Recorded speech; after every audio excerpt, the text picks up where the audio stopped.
Chapter 413. Did I say that I would let you go again? Wuming's voice rang out. However, this did not affect the departure of the Jikai bastards. There's no fear at all, Wuming said gloomily. He didn't feel any fear from Jikai. However, I can't just let you leave like this. Since they were called the Mekai species, they must have something like a database.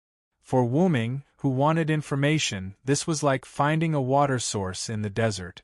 He couldn't let it go. Well, but I don't need that many mecha seeds. As the leader, you're pretty good. After all, the leader usually had the most information, right? Little N. After saying that, Wuming cast Heaven Lock on Leader Kikai, who had already entered the dimensional space. Bang! However, the Heaven Lock that had just entered bounced back out. What? Wuming was a little surprised. Although Heaven Lock was not an offensive weapon, this was the first time Enkidu had failed to achieve anything. Putting away Heaven Lock, Wuming looked at the closed dimensional space and gave up on the idea of capturing Leader Kikai. Perhaps the performance of the machines was different. Compared to the leader of the mechanical triumphant race, which had already closed its dimensional gate, there were a few mechanical triumphant races which had yet to close their dimensional gate. Looking at the speed at which they closed the dimensional door, this was more than enough for Wuming. Fear the one with wings. Evil people and powerful people are all afraid of me with wings. My wings will bring you a curse. Evil people can't hit me. After quickly chanting the incantation, Wuming instantly arrived in front of a randomly selected Mecha Triumph-type dimensional door and went in. Pseudo-reflex, pseudo-reflex.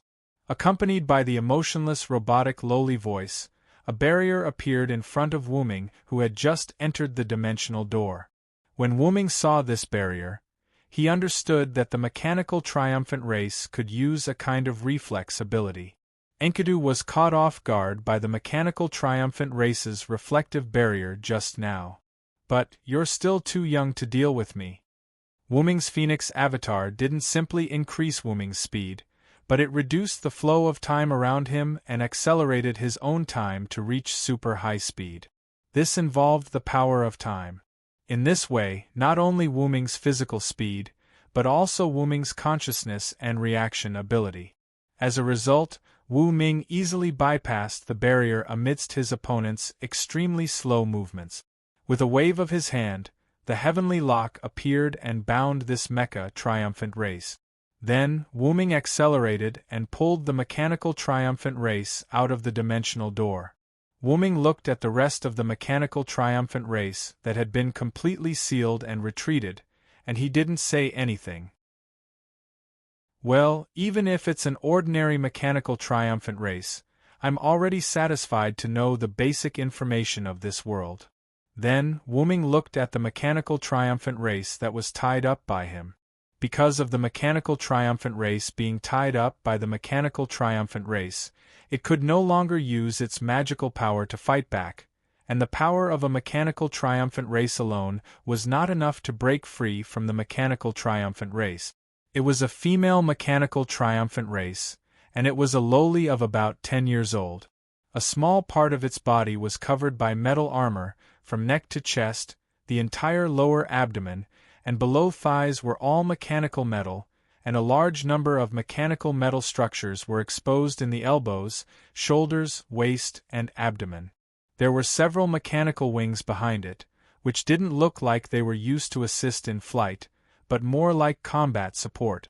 There was a rather complicated mechanical intelligence disk on the right side of its head, which looked quite mysterious.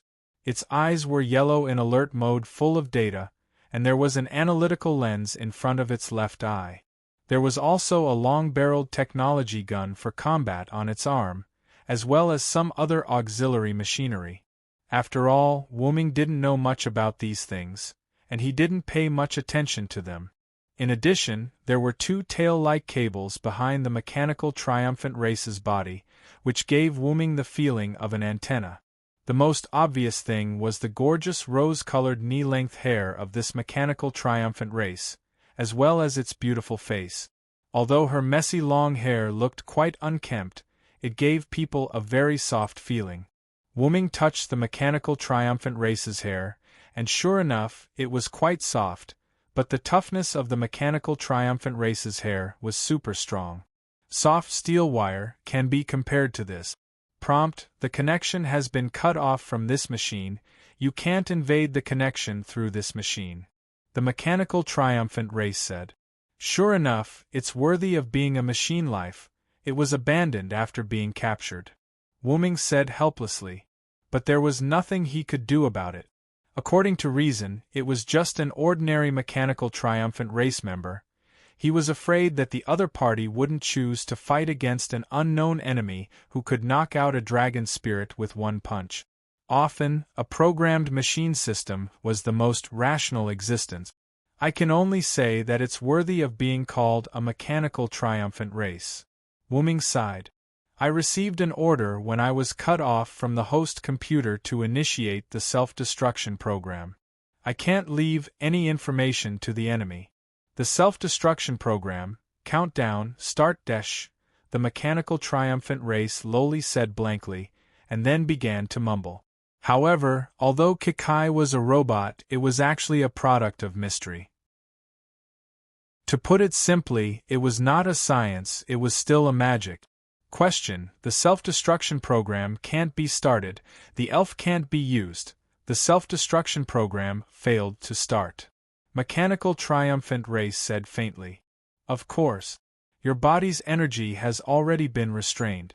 How can you use your ability? Wu Ming couldn't let the database that he had worked so hard to obtain run away. I repeat, I will not provide you with any information. Mechanical triumphant race looked at Wu Ming indifferently and did not do anything else. With such a tough attitude, it's impossible to get any information. After all, no matter how hard you torture a machine, it would only make others think that you're destroying her, which had nothing to do with the abandoned mechanical triumphant race. Collis is not here, it's a bit inconvenient. After all, Collis was similar to mechanical triumphant race, but Collis was not as emotionless as mechanical triumphant race. Since being tough didn't work, Wu Ming didn't force it. After all, there was still someone over there who could get information. With that in mind, Wu Ming looked at the unconscious dragon over there. Then, Wu Ming said to the mechanical triumphant race, if that's the case, then I won't get any information from you. Tell me your name first. The order you received was not to leak information, right? Things like names can't be considered information. After all, it's not easy to address someone without a name. After pondering for a moment, the mechanical triumphant race spoke. Mechanical triumphant race, serial number C207PR4F57T9. What I want is a name. Don't you have a name? Wu Ming was even more helpless. Were the mechanical triumphant race really just machines? I don't understand. The mechanical triumphant race was silent. After a moment of silence, mechanical triumphant race spoke again. Question: what about Hubletus? Let's call her that for the time being. After all, this was the name she gave herself, so she would use it as such for the time being. Although it didn't look like a name at all, then, Hubletus, as the price for not getting any information from you, you need to follow me. Do you agree? Wu Ming looked into Hubletus' eyes and said. Agreed, Hubrick said curtly. Then, let's see what we can get out of this giant dragon. Wu Ming looked at the giant dragon. Chapter 4:14. After that, Wu Ming gently woke up the dragon that was unable to move due to the broken bones in its body. Later, under the dragon's horrified expression, Wu Ming successfully, gently, extracted a lot of information. This world was called Disbode. It was a world where gods existed. These gods were called Old Deus. The energy of this world was not magic, but a kind of energy called spirit. That's right, it was the energy with life on Wu Ming's finger. Phantasma created by God. There were all kinds of phantasma, so there was no uniform appearance.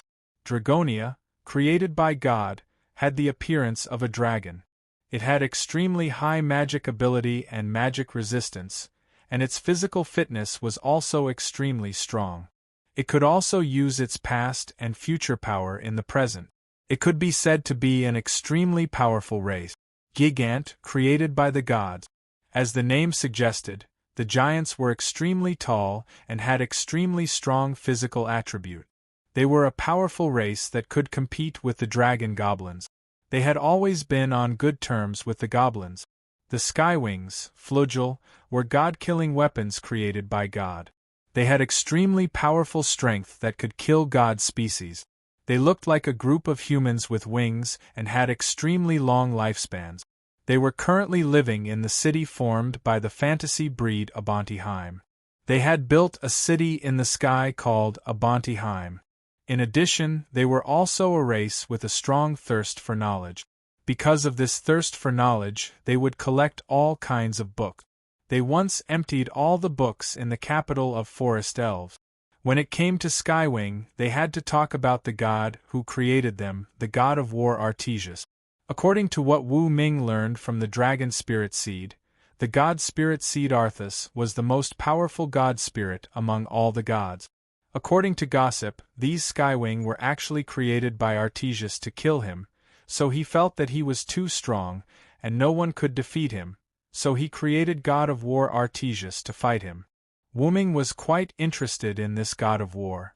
The forest elves were created by the gods and created a large variety of magic. Their characteristic was their long ears. In terms of magic attainment, they could be said to be the strongest existence among all species. Goblins were created by the gods. They had dark skin and looked like the dwarves in the myths who forged weapons for the gods. Although their magical attainments were not as good as the forest goblins, they were not to be underestimated. Strictly speaking, the goblins' magical attainments were in the aspect of manufacturing. They were able to create magical tools and weapons. It was said that the goblins had even created a magic airship. The fairy race was created by God and could be said to be in existence similar to the forest elves. They had an extremely good relationship with the forest elves and were allies. Ex Machina, created by God, usually acted in group. The Ex Machina were basically linked together, existing in the form of the Internet. The Mechai species had super advanced calculation abilities. Through the Mechai species equipment and their own abilities, refracting the dragon breath of the dragon elite species was a piece of cake. Other than that, as long as they had been attacked once or seen a strategy, it would no longer be useful. Moreover, they could design the same weapon. In theory, they could be infinitely powerful. It was simply a bug. However, they could be said to be a group of people who would not attack others unless they were attacked. As long as no one provoked them, they would not provoke others for no reason. God knows what that dragon elite species did to provoke the Mechai species. The Demonia race was created by God. In simple terms, they were some demons that lived on the earth. The giant centipede that Wu Ming encountered before belonged to the Demonia race. Speaking of which, the god who created this race was really disgusting. Wu Ming thought of those tentacles and mucus again. The damper race was created by God. In simple terms, they were life forms similar to vampires. They could not live without sucking blood. Lunamana, a race created by God on the huge red moon. By the way, there were 2 moons in this world, and they existed both day and night. Rather than calling them moons, it would be more accurate to call them satellites that were extremely close to this planet and moved in the same orbit. The Werbeast race was created by God. They were basically beastmen. They did not have elves in their body, and they could not use magic, but they had physical abilities that surpassed the limit. The serene race was created by God. They could only live in the water and could not go ashore. They looked like mermaids. Because all of them were women, they needed men from other races to help them produce offspring. Because the serene race had rich water essence in their body, a kind of elves, they had the ability to attract other elves, and having water essence in their body was equivalent to having a natural charm skill, so it was quite helpful for the serene race to reproduce. In addition to these races, there was also a kind of intellectual creature, human beings. Human beings were not created by God. Not only did they not have elves in their body, they could not use magic, and they did not have excellent physical fitness like the orc race. It could be said that human beings were the weakest intellectual creatures. Therefore, human beings were not called human race by other races, they were simply called human beings. But that was not a big deal. Even if they were weak, they could still survive in this big family of many races. Just like in a fairy tale, the world created God, and God created various races, which made the world more colorful. It was originally like this: the gods and the various races they created lived peacefully in the world. Then, because of the selfish desires of their creators, several races went to war with each other under the command of their creators. The powerful gods, because they all wanted to be the only god, began an endless battle to compete for the throne of the only god. According to the dragon spirit, the war that affected the world has lasted for a year, and it was not very clear when it started. The races that went to war kept fighting, and the races that didn't want to go to war kept quiet. But according to the dragon spirit, those races that didn't want to go to war were killed by other gods, so they didn't go to war. After all, the races went to war because of the order of their creators. However, it was good to have one less enemy, and other races didn't bother them. But only human beings, other races didn't pay attention to them. Even if they were affected, they wouldn't care. Even other races didn't regard human beings as a life form on the same level as themselves. Why was that? The dragon spirit said the reason. Because human beings were weak. Wuming also guessed that a race that was not created by God, had a short lifespan, had no elves in their body, couldn't use magic, had low physical fitness, and posed no threat. How could they be valued by other races? The weak had no right to speak, that was the cruelty of the world. Chapter 4:15. This is also why I heard that sigh. Wuming was relieved. How could he be willing to be looked down upon and trampled on like this? However, even so, humans continued to exist and survive in this world war that had lasted for tens of thousands of years. No matter how desperate or unfavorable it was, humans still continued to struggle at death's door. As expected, this is how humans should be. Wuming walked on the road and smiled. Hubletus followed behind Wuming obediently. Facing Wuming's smile, Hubletus was very puzzled. I'm puzzled. Why is Nameless smiling so happily? The human race was clearly on the verge of collapse. Hubletus can't understand. By the way, Hubletus asked Wuming for his name after he had a name, but we told him that he was just a nameless passerby and didn't need to remember. Therefore, Hubletus called Wuming Nameless. This made no difference to Wuming. After Wuming heard Hubletus's question, he stopped and turned around. But even so, humans continue to live. Don't underestimate humans too much, Hubletus. Maybe at some point, humans will do something unexpected. Hubletus tilted his head, still puzzled. Hubletus, I don't understand. Also, because Wu Ming had asked Hubrook to call himself by his name since he already had a name, he didn't need to call himself this machine anymore. Therefore, Hubrook changed this machine to Hubrook. However, Wuming simply patted her head in the face of such a Hubrook. You really don't understand now, but I'll think of a way to make you understand. Wuming smiled. Even if he couldn't get information from Hubletus, Wuming didn't let him go. Therefore, Wuming had a plan to let Kekai gain feelings. It was clearly a life created by God, but it had no feelings, whether it was taken away or not.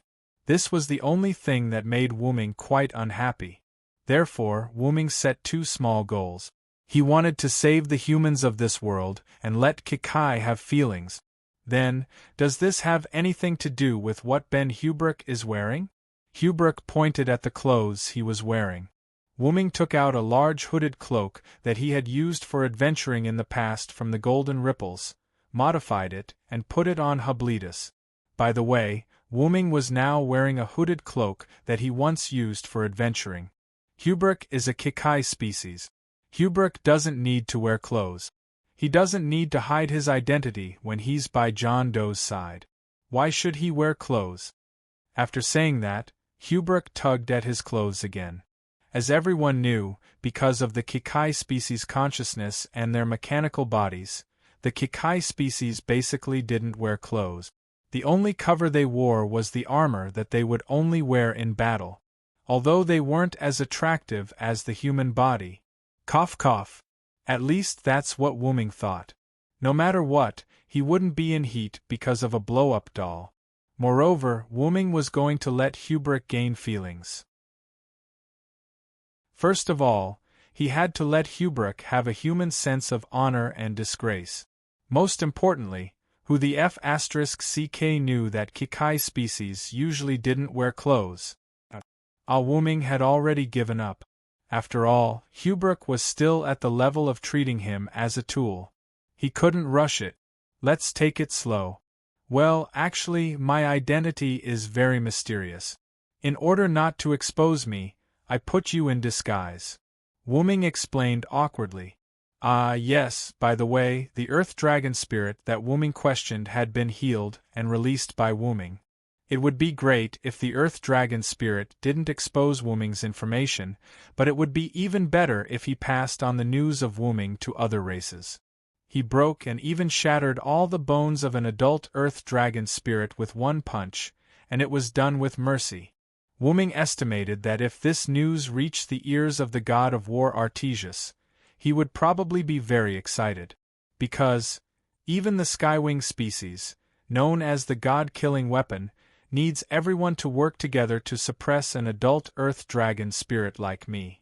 Even the person from the Skywing species had to risk his life to barely suppress an adult Earth Dragon spirit like me, but you actually defeated me with one punch. Who the hell are you? These were the words of the extremely weak Earth Dragon spirit at that time. To be honest, the Earth Dragon spirit really had an advantage in this world. Resistance to magic, extremely strong magic abilities, the ability to gather the power of the future and the past for use in the present, and an extremely strong physical body. It could be said that a long time ago, in addition to the god species occupying the top position and the fantasy species being rare, the second most powerful race was the Earth Dragon spirit. However, unfortunately, that could only be in the past. Now, the Earth Dragon spirit was almost out of people. Hint, the Kikai species had once fought with the Dragon Essence species. In the end, all the members of the Dragon Essence species that participated in the battle were wiped out. Previously, when Wuming was puzzled, Hubrook explained as such. Although Hubrook did not tell Wuming the specific situation, Wuming could almost guess it. The Earth Dragon spirit had used the ability to copy the Earth Dragon spirit's attack and attack the Earth Dragon spirit, wiping out all the Earth Dragon spirit that participated in the battle. As a result, there weren't many Dragon Essence seeds left now. Coincidentally, the creator of the Earth Dragon spirit had died. As a result, the Earth Dragon spirit was at an even greater disadvantage. At that time, the Earth Dragon spirit had also looked at Hubrook with resentment. It seemed that the battle between the Earth Dragon spirit and the Earth Dragon spirit was not an accident. By the way, according to the Earth Dragon spirit, after witnessing the power of the Earth Dragon spirit, the various races had ordered that they were strictly prohibited from provoking the Earth Dragon spirit. Back to the topic, if the Earth Dragon spirit spread the news, although other races and even gods would be vigilant, it would pose a threat to the various gods and races. An unknown powerhouse comparable to the god species was wandering casually on the ground. Once this news spread, the other races would pay attention when they fought wantonly. If they accidentally provoked that unknown expert, it would definitely be a business that would only be a loss. So, where is John Doe going? Hubrook asked. Of course, it's a place where there are humans, Wuming said without hesitation. Firstly, he would be able to observe and help the humans of this world. Secondly, if he wanted Hubrook to have human emotions, he would have to let her live in the human world. As for Wu Ming, he was just a non-human who understood humans very well. Then, let's set a small goal first. Find the humans. With that said, two figures, one big and one small, wearing black cloaks, walked in a certain direction, moving forward unhurriedly. Chapter 4:16. Because Wu Ming did not deliberately search for traces of humans, Wu Ming and Zayubruk slowly advanced on the ground. Along the way, because Wu Ming used a shielding spell, they did not encounter any trouble. They only encountered a few demons who were lucky enough to see Wu Ming and Zayubruk.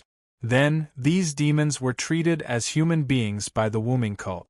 Wu Ming saw many people of other races.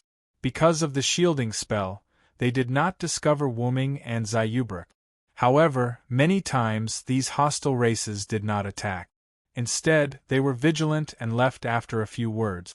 It seemed like the dragon spirit had spread the news of Wu Ming, and now, these races had restrained themselves a little. Wu Ming and Zayubruk continued to search for traces of humans on the ground. Because the two of them did not need to eat, their speed was not slow. At this moment, Wu Ming and Zayubruk arrived above a cliff canyon. There are elven skeletons everywhere. Wu Ming sighed as he looked at the tiny grayish-white objects floating in the sky like snow and the scene of the ground covered in snow. No wonder the ground was desolate. There were snowy mountains everywhere, and there were piles of skeletons that could destroy the bodies of creatures everywhere. It was not incomprehensible for the ground to be desolate. Moreover, these elven skeletons sometimes changed like the weather, like heavy snow and light snow. It was not surprising that the density of the skeletons would increase from time to time. Hint: Zayubruk has the removal liquid to remove elven skeletons in his body. He is not afraid of these skeletons, Zayubruk said as he stood behind Wu Ming with his hood on. Well, I'm not afraid. Wu Ming shrugged. These skeletons were still 20,000 years away from corroding the scales of a dragon of origin. There are a lot of elven reactions below. What do you think it is, Zayubruk? Wu Ming asked with a smile, like a brother guessing a riddle for his sister. Hubruk's eyes changed and data flowed through his eyes. Then, Hubruk spoke. A goblin's magic airship that crashed, Hubruk said calmly. You're really unromantic. I didn't mean to ask you what's down there, Wu Ming said with a wry smile. Hubruk doesn't understand. Hubruk continued to tilt his head in confusion. Well, forget it. It's unrealistic to make you look like a human now. Wu Ming shrugged, then began to think about Zayubruk's words. A gnome's magic airship that crashed? Wu Ming stroked his chin, considering if he should go and take a look. Question: Does John Doe want to go down and take a look? Hubruk said expressionlessly. Since it's a crashed magic airship, let's go down and take a look. After making the decision, Wu Ming and Hubruk came to the bottom of the canyon in their own ways. As soon as they reached the bottom of the canyon, they saw a huge bronze airship. However, it was a dilapidated magic airship that was half destroyed. It looked like it had been there for some time. Visually, this airship was hundreds of meters long. It had to be said that the goblins were really interesting to be able to create such a huge aircraft. Wu Ming sized up this place, and felt the increasingly rich elven bones. Wu Ming spoke. Let's go in first. After all, even if the elven bones couldn't cause harm to the two of them, no one would like to stay under threat. When it was drizzling, even if it didn't affect them much, who wouldn't want to use an umbrella if they had one? Of course, except for those who liked to get wet. Then, Hubruk nodded faintly and followed Wu Ming in. But, did something occupy this place after the magic airship crashed? It's treating this place as its own nest. Wu Ming felt that there was a biological reaction inside this stronghold. There was no doubt that there was some creature in this airship. However, with Wu Ming's strength, there was no need to be afraid of those things unless the divine seed came. At this moment, Wu Ming stopped. Someone is coming, Wu Ming said. That's right, in Wu Ming's perception, there were 3 humans. Embark, you can use optical camouflage, right? Wu Ming asked. After all, this was a necessary ability for a robot. Confused? Optical camouflage? Embark tilted his head and said doubtfully. That's the way, Wu Ming said and cast an invisibility spell on himself. Wu Ming's entire person disappeared. Understood, pseudo-reflex. Embark said and activated a device on his body. Then, Embark also disappeared. Refracted the light through a reflective mirror? Wu Ming nodded. However, compared to Wu Ming's concealment, Embark's position still had the elf. Simply put, it was the magic residue. Sure enough, simply refracting the light in this magical world is still a bit insufficient. With that said, Wu Ming waved his hand and eliminated Embark's residual, elf, reaction. Stay aside, don't make any movements, and don't make any noise, Wu Ming said. Although Wu Ming couldn't see Embark's face, Embark's voice came. Understood. Then, the scene fell into silence. After a few minutes, 3 silhouettes quietly sneaked over from afar. Wu Ming had a good look at their appearances. They were wearing gray and brown hooded cloaks, scarves that served as masks, large goggles, tattered pants, and brown boot. It could be said that there was not a single part of their bodies that was exposed to the outside world. Their clothes looked quite shabby, but Wu Ming was sure that they were indeed human. The 3 of them leaned against the wall of the magic airship and squatted down. How's the compass? One of the rough voices came from one of them, and the person who spoke was an uncle. After hearing the middle-aged man's question, one of the 3 who seemed to be the leader stretched out his hand from under the cloak. Even the hand that was hidden under the cloak was covered with gloves. It seemed like he was fully armed. He was holding a compass disc in his hand. The needle on the disc was constantly spinning, and it looked like it was broken. Sure enough, the compass is no longer useful because of the black ash. The leader frowned. Now we can only rely on our own eyes to find the enemy. Be careful, Ivan, Ol, the leader called out their names. Yes. The 2 people behind the leader nodded heavily. The black ash is getting thicker. Hurry up. With that, the 3 of them sneaked into the magic airship. After the 3 of them entered the interior of the magic airship, Wu Ming and Embark revealed themselves. Do you see that, Embark? The humans are still trying to survive. Embark didn't answer Wu Ming, and it was unknown what he was thinking. Let's go. There's a big guy here. Without us, I'm afraid they'll be at risk of being wiped out. Then, Wu Ming and Embark entered the magic airship and disappeared again. Chapter 4:17. Wu Ming didn't immediately follow the 3 humans. Instead, he took his time to tour the magic airship. Although the magic airship was damaged and most of the buildings in the airship had collapsed, it still couldn't hide the advanced nature of the magic airship. It couldn't hide the advanced technology of the goblins. Speaking of which, can your Kikai race also make a magic-guided airship like this? Silent Wonder asked Zayubalas. Answer. Through analysis and replication, the Kikai race can complete the creation of the magic airship. Data flowed through Hublitus's eyes as he answered Wu Ming. In other words, you have no way to innovate on your own? His footsteps didn't stop as he continued walking. The Kikai race will evolve according to the environment of the current era. Hublitus was silent for a moment, then said, I see. I'm interested in the god who created you. Wu Ming laughed. However, Wu Ming remembered that the dragon goblin had said that the creators of many races had disappeared. Some were killed by other gods, and some disappeared for unknown reasons. After that, Wu Ming glanced at Hublitus. If the Kikai race were to exist, did their creator disappear on his own or was he killed by other gods? Wu Ming speculated that both outcomes were possible. Firstly, that God had such a powerful race. It was almost impossible for a god to kill that god. However, there was no one to command the Kikai race now. Therefore, Wuming felt that it was very likely that the god had disappeared on his own for unknown reasons.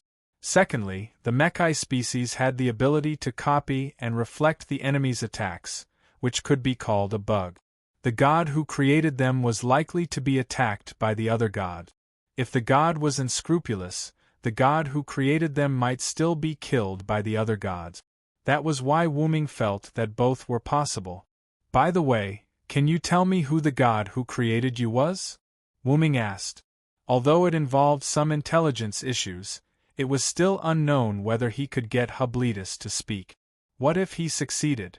According to the records in the database, the god who created us Kikai species is called Sail Tower. He disappeared 10,000 years ago.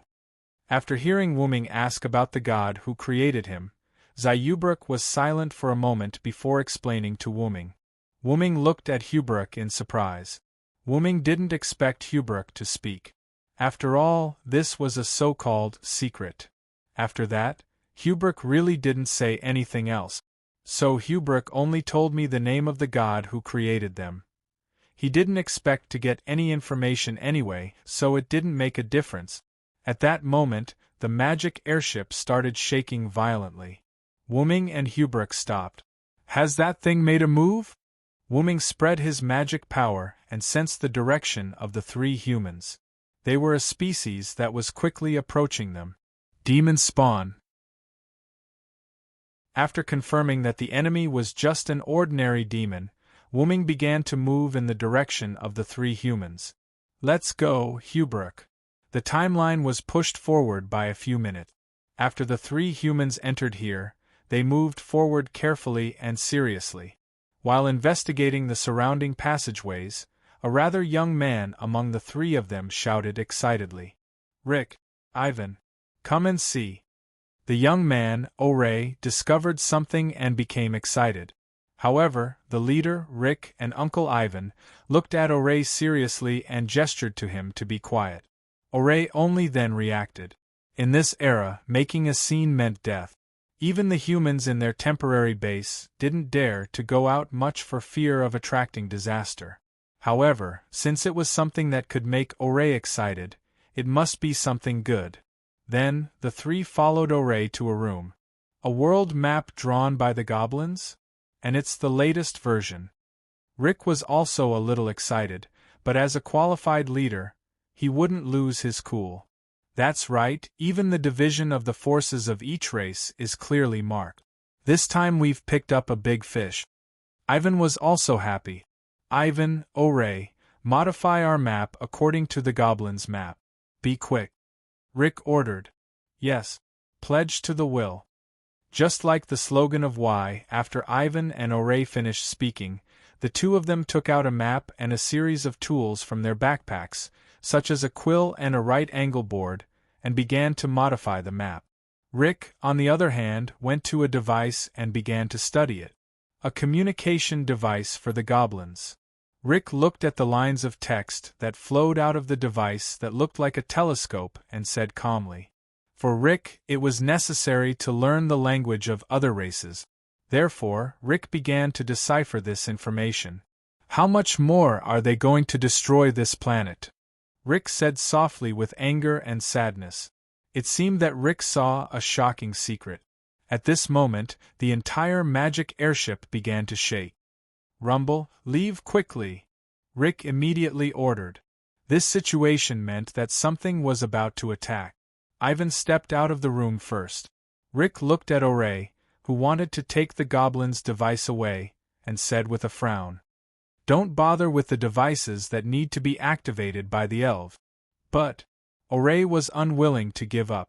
Really, it was not easy to find valuable information, and he was unwilling to be unable to take it away. Just say it if you want to die. Rick suddenly became ruthless. Oray gritted his teeth and gave up on the goblin's device, and followed Rick out of the room. Because the structure of this magic airship extended in all directions, even if most of it was destroyed, the interior was still relatively chaotic. Only people like Wuming and Hubruk could not get lost on their first try. Rick and the other two probably used some method to record the route when they came in. If they wandered in here, it was likely that they would be killed by the hidden dangers. Right now, the three of them were hiding in a cavern that had collapsed. They adjusted their breathing and tried their best not to be detected by the demons. The three of them had already realized that the enemy this time was the demons. The hearts of the three of them fell silent. Demons were existences that treated humans as food. The feeling of watching one's friends and family being eaten by demons with one's own eyes was simply maddening. But even so, Ivan, I order you to die here. Rick tried to be as cold as possible, but he still could not hide the sorrow in his words. It was already a routine. Among those who went out to collect information, once they encountered a similar danger, one of them must be sacrificed to help the others escape. And as the leader, Rick naturally could not be sacrificed. Oray was still of the younger generation, so Ivan, who already had a family and children, was the best choice. In an era where humans could not survive, once it was time to sacrifice, it would always be the older person who took this step. Take care of my daughter. Although he was ordered to die, Ivan still maintained a smile, because his death was for his two compatriots to live. He died without regret. Ivan, Oray, who did not go out to collect information, said somewhat unwillingly.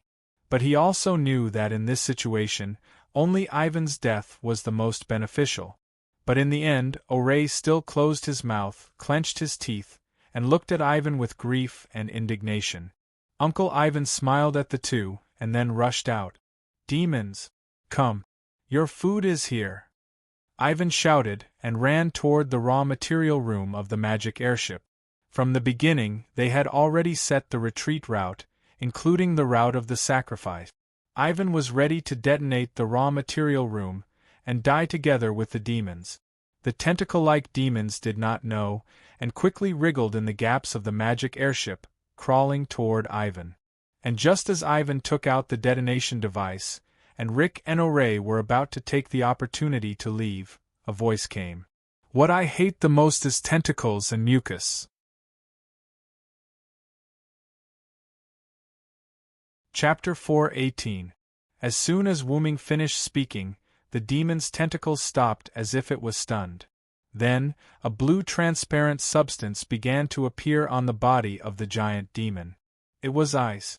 In just a second, the demonic seed turned into a lifelike ice sculpture. This made Ivan, who was about to self-destruct, stunned as he stared blankly at the demon that was already very close to him. At such a close distance, Ivan could even feel the cold air coming from the ice sculpture. What's going on? Ivan asked in a trembling voice. Ivan, get out of there. There are people of other races here. At this time, Riker shouted at Ivan and then ran toward Ivan with Oray. Ivan was reminded and immediately calmed down as he hurried to meet up with Riker and Oray. The three of them were in a state of alert as they looked around. The reason why Riker and Oray came back was because of the strength of the enemy. The enemy was a powerhouse who could instantly freeze the demon, so escaping was impossible. Therefore, Riker and Oray chose to meet up with Ivan. Riker, what do we do now? Oray gulped and asked nervously. Don't act rashly for now. Since the other party didn't choose to attack us but chose to attack the demon, it means that they are not hostile to us. Leader Riker calmly analyzed. Although that was what he said, Riker's hand was still on his dagger. After all, although the other party could be said to be Ivan's savior, but in this era, there were also people who first gave people hope and then gave people despair, so they must not be careless. Because in this era, carelessness meant death. It's all my fault, Rick. If I could have detonated it earlier, maybe you could have taken the opportunity to escape. Ivan said to Rick with some self-blame, still keeping his vigilant eyes on the surroundings. Don't say that, Ivan. Even if you detonated the material room and bought us time, don't forget that the other party can instantly freeze a demon of this size. If they really wanted to kill us, I don't think we could outrun such a powerhouse, Riker said calmly as he continued to look around vigilantly. That's true, Ivan. Maybe the other party actually wants to save you so that we can leave safely. That way you can meet Nana. Oray's face was filled with joy and hope as he pretended to be calm and said to Ivan, "By the way, Nong Na was Ivan's daughter." Wuming, who was hiding in the dark, was amused. He had to admit that a naive human like Oray could actually survive in this era? Even Wu Ming, after knowing the current information of this world, had already realized that this was a race war. Wu Ming still understood the principle that those who were not of his race would have different intentions. Not to mention, humans were a race that was ignored by other powerful races.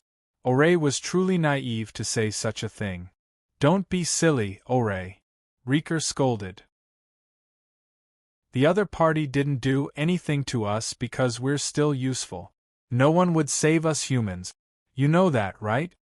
Rick's words shamed Oray to the core. Oray understood that, but he still hoped that someone would come to save them.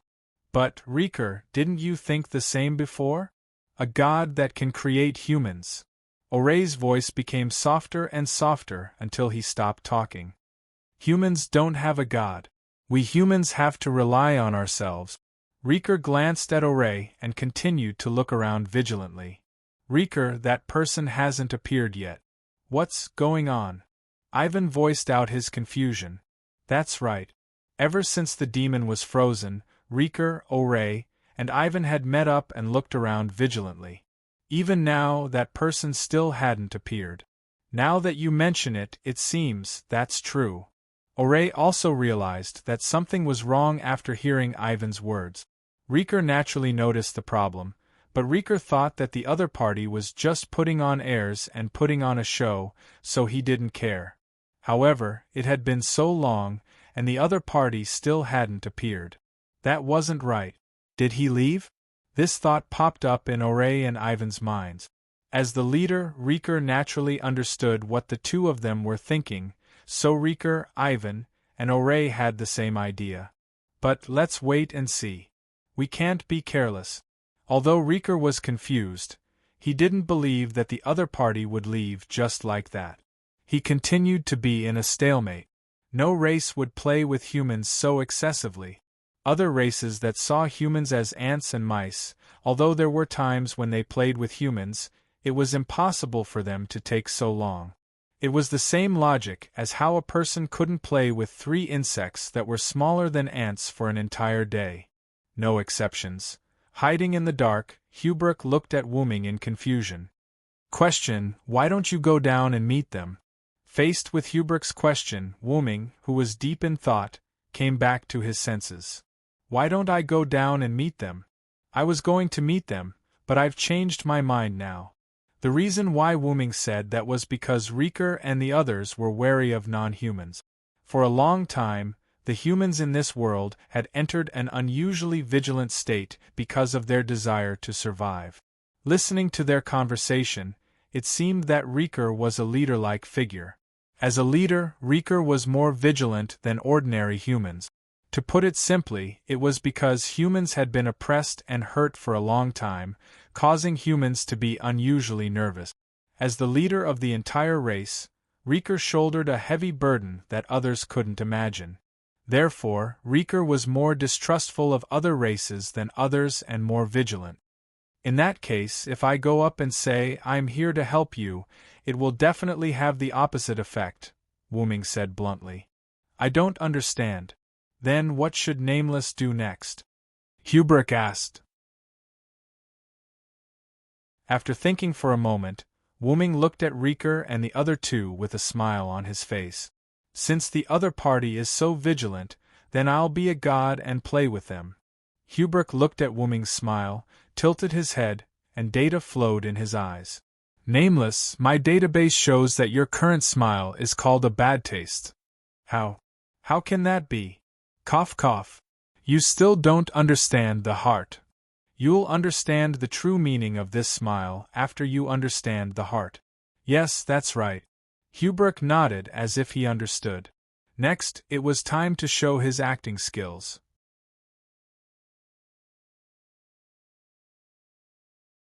Chapter 419. Just as Rick was wondering if the other party had really left, a voice came from the void. Nice to meet you, human.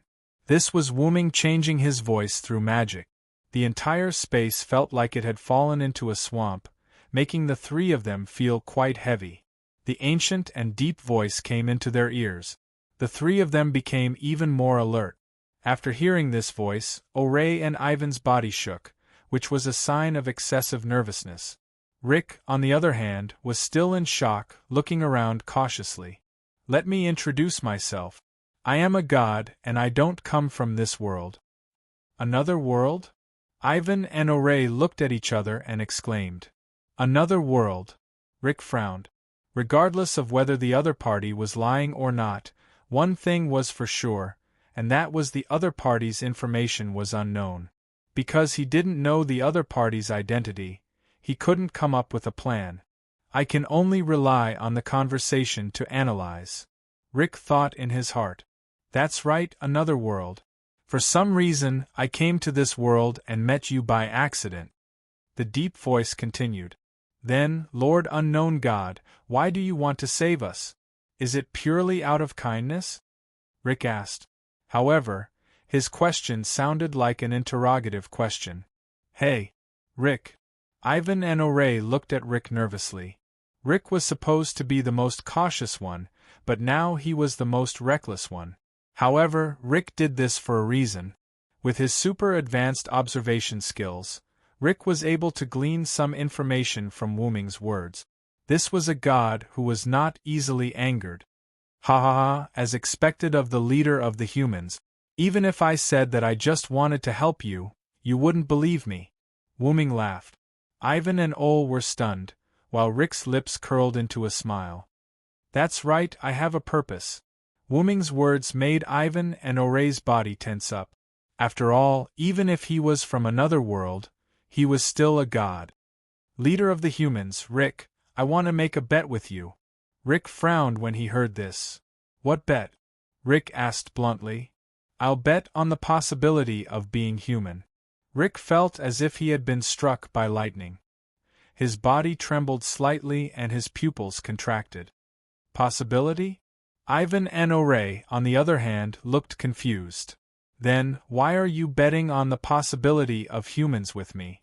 Rick asked in a heavy tone. In the world I live in, I am the guardian god who protects humanity. Do you understand? Wuming explained. Rick's pupils contracted again, and then he smiled.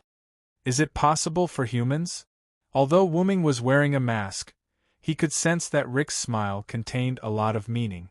Sadness, joy, excitement, dissatisfaction. Almost all positive and negative emotions were contained within. How about it? Do you want to bet? The bet is that the winner can order the loser once. Any kind of order. What do you think? Wuming continued asking. I'll bet with you. Rick answered Wuming with unprecedented enthusiasm. Ha ha ha, very good. Leader of the humans, Rick, I look forward to your actions. After that, the heavy pressure on the three disappeared. The god left. Hey, Rick, is it really a good idea to make such a rash decision? Ivan and Oray looked at Rick worriedly. Although this unknown god gave off a harmless feeling, they should still be cautious. After all, Rick was their leader. If something were to happen to him, what would they do? Don't worry, I will win. Rick looked at Ivan and Oray. Ivan and Oray looked into Rick's eyes and were stunned. This pair of eyes contained an unprecedented light, filled with faith and hope. It was as if Rick had become a completely different person. By the way, what is the possibility of being human? Oray was completely confused. That guy is surprisingly emotional, Rick said, baffled. Huh. Ivan and Oray looked at each other, even more confused. Think about it, that guy is a god from another world who protects the humans, and the humans under his protection live a happy life. But when they come to this world, they find that the humans here are so weak. If it were you, what would you do, Oray? Oh, Rickety asked. If it were me, I would be very unhappy and would want to change the situation. It was like a certain country. The people of that country were living very well in their own country, but one day they went abroad and found that their countrymen were being targeted by others. Their lives were very miserable. Naturally, their first reaction would be very unhappy. That God is the same. He can't stand the humans being so depraved, so he wants to change the situation. The possibility of being human is the key. Ivan and Oray still didn't quite understand, but, well, it's all up to you, Rick. We don't understand this. Ivan looked helpless. That's right. As long as it's Rick, I believe you can win. Oray looked at Rick like a fanboy. Let's go, Ivan, Oray. Let's go realize our possibility. Oh. Then the three of them left. Wooming's Hubrick's figure walked out from the side. I don't understand. The possibility of being human is not recorded in the database. Hubrick thought about this as he listened to the conversation between Wooming and Rick. When you have a heart, you will naturally know. You don't need to think about it. Wooming touched Hubrick's head and said casually. Hubrick nodded as if he didn't fully understand. Then, Hubrick asked another question. Question, nameless, is it God? Or is it acting? Hubrick tilted his head and looked at Wooming. You mean that? It's not completely acting. After all, I really did bless the humans and was worshipped as a god by them. Wooming thought of the Uruk people. But, compared to being a god, I prefer to be a traveler. The world is too big. It's impossible to finish walking, Wooming said with a smile. God, traveler, bless humans. Hubrick muttered the key words. No one knew what he was thinking. That human named Rick is very good. I'm going to give you to him and stay by his side. I believe you will understand the heart. Hubrick nodded again as if he understood. Then, Wooming looked outside. Outside, the elven skeleton continued to deepen. 3 figures were moving quickly in a certain direction. The environment continued to deteriorate, but the possibility of being human was being excavated little by little. Do your best, humans.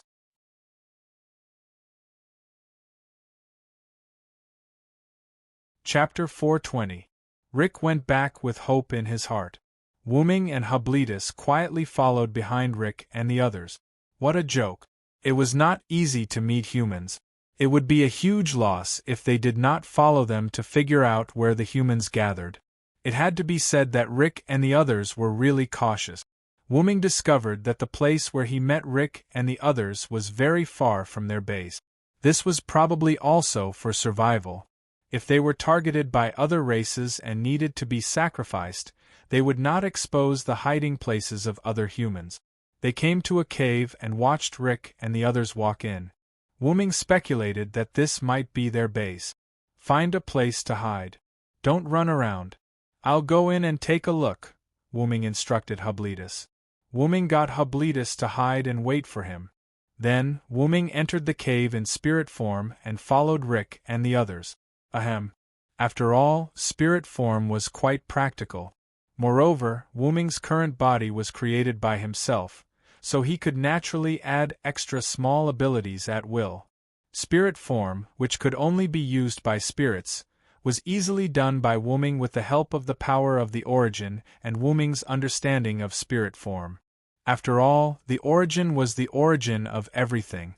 The reason why he did not add other abilities was that they were not powers that Wooming was familiar with.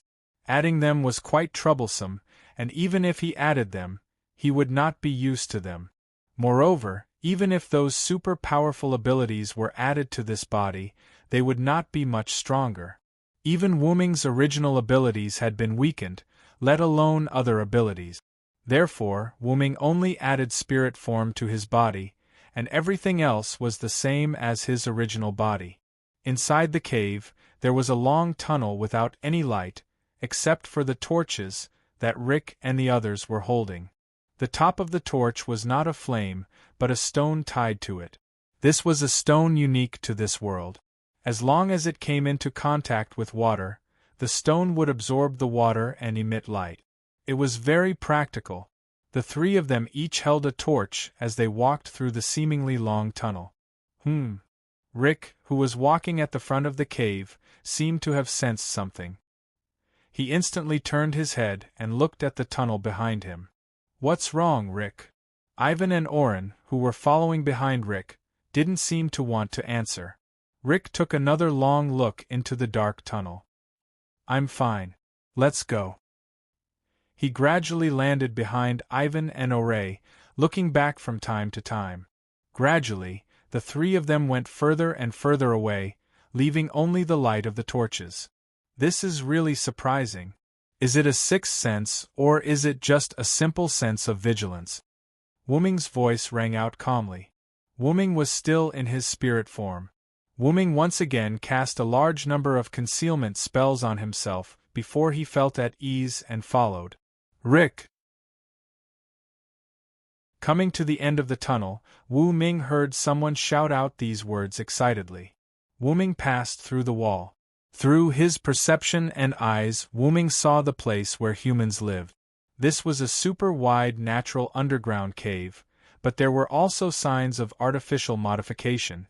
Countless colorful glowing stones decorated this natural karst cave, and in some places there was even land, with some grains that Wu Ming did not recognize growing on it. All kinds of humans were busy. Some were managing the land with grains, some were managing the terraced fields, and some were collecting water through special means. The houses were built directly on the mountain, making use of the independent space of the karst cave. This was a simple room, and there was even a stable that was used as a means of transportation. The humans lived in an orderly manner, almost like a small society. At the spot where Rick and the other two were, there were people who took away their item backpack. A rose-haired girl hugged Rick, looking very worried. Daddy! At this time, a young voice was heard.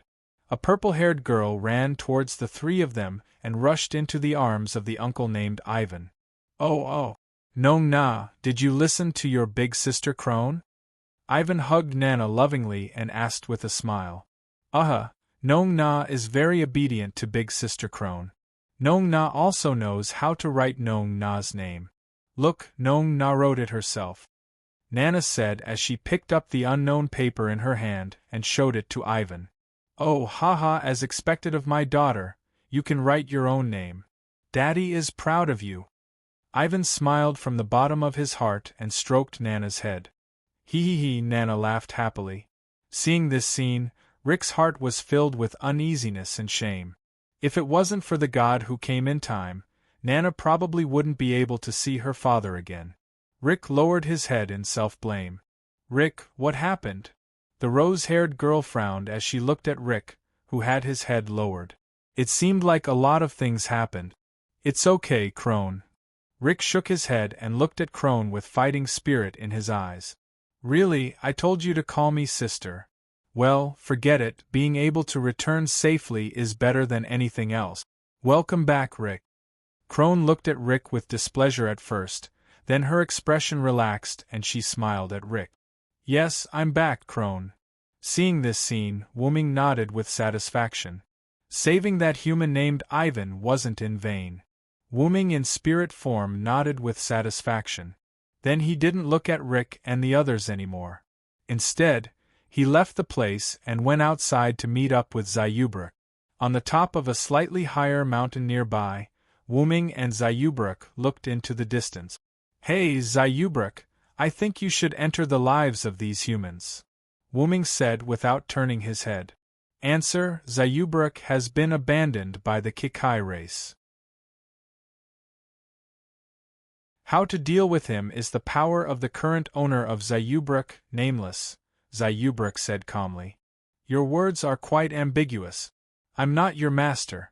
Remember, no one can be the master of others, not even you, the Kikai race, because you are a race that is about to have a heart. Understand? Can't. Data flowed in Zayubruk's eyes as he stuttered this sentence.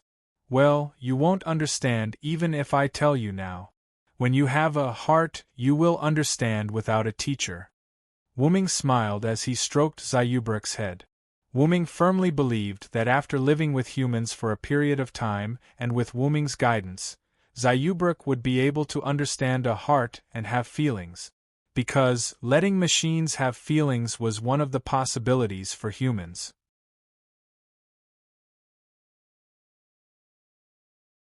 Chapter 421. Because of his bet with Wuming, after a few days, Rick didn't continue to stay in the base. Instead, he chose to continue collecting information. Perhaps because he didn't want anyone else to die, Rick didn't bring anyone else with him this time. Instead, he rode a horse-like means of transportation raised by humans and took the first step to prove the possibility of humans. Wuming and Hubletus naturally followed after seeing Rick leave.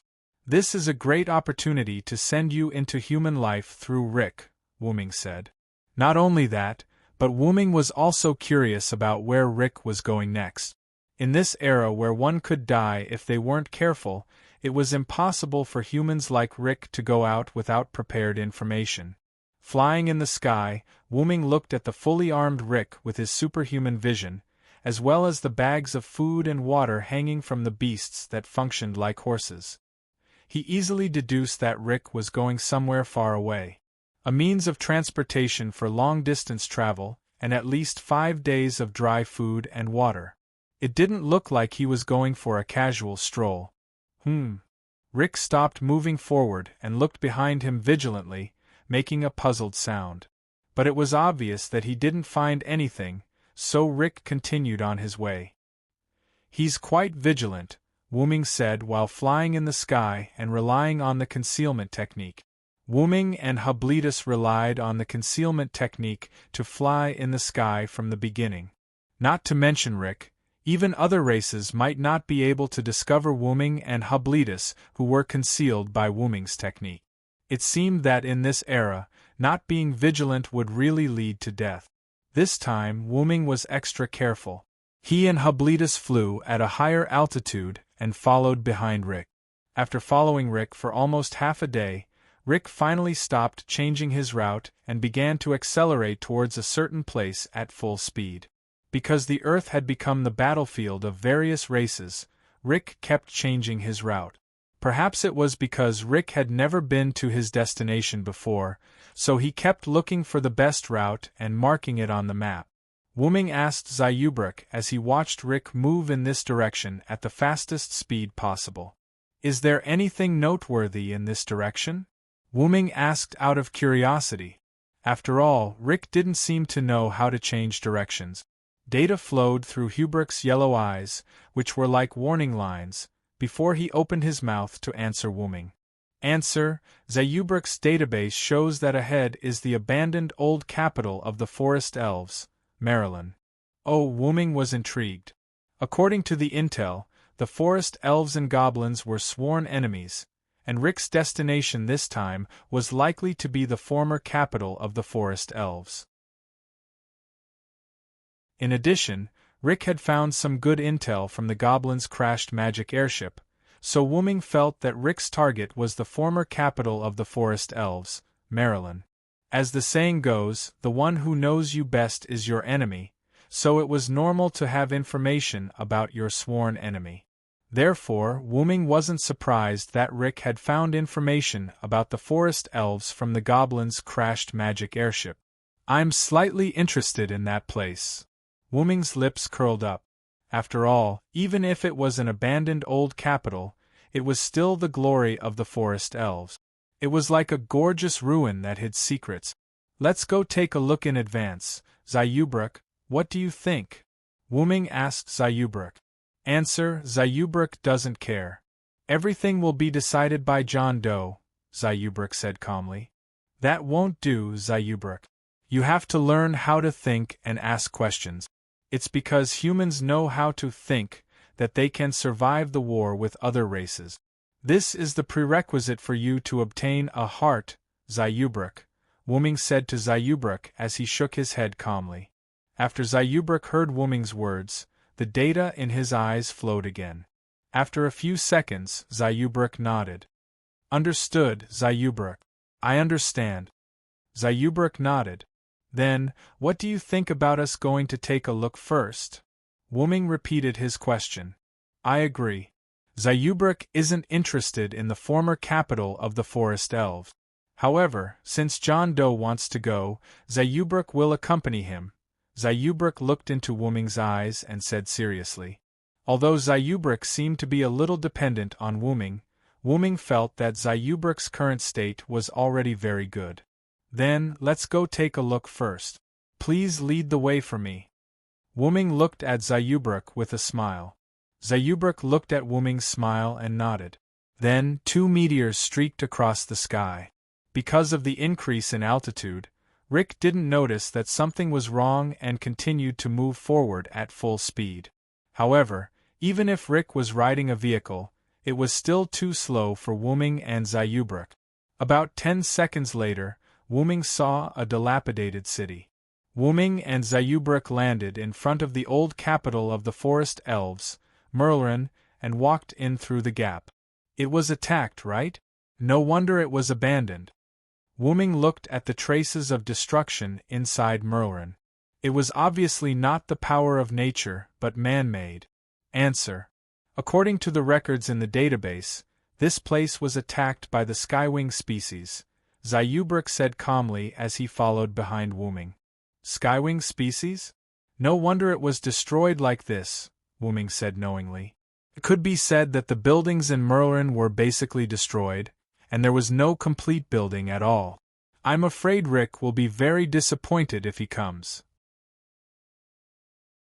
After all, there was no doubt that Rick's purpose was to search for information, and it was unlikely that there would be any information in Merlin that had been destroyed. Unless the forest elves used magic to protect the information. Then, Wuming saw a complete sea of flowers filled with elves. There was no doubt that this place was protected by the forest elves' magic. There really is a place protected by magic. Wuming and Zayubruk walked over. Places protected by magic are usually the forest elves' treasure troves, laboratories, and other valuable places. Zayubruk explained to Wuming as he followed Wuming to the center of the flower bed. Are you saying that we've caught a big fish? Wuming's lips curled into a smile. Then, Wuming used magic to open the door on the floor. Want to take a look together, Zayubruk? The reason why Wuming sent an invitation to Hubruk was because there might be a trap below, which represented danger. Agreed. Zayubruk will work with John Doe. Then, Wuming and Zayubruk walked down the exposed stairs and went underground. The laboratory-like scene entered Wuming's eyes.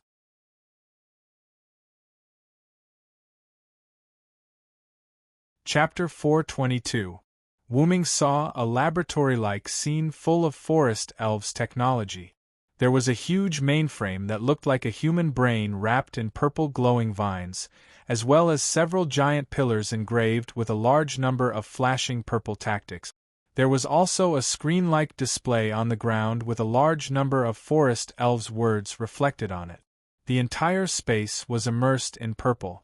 Hint, this is likely to be the development site of the forest elves' new weapons, Hubruk said to Wuming as he looked at the giant pillar engraved with mysterious runes.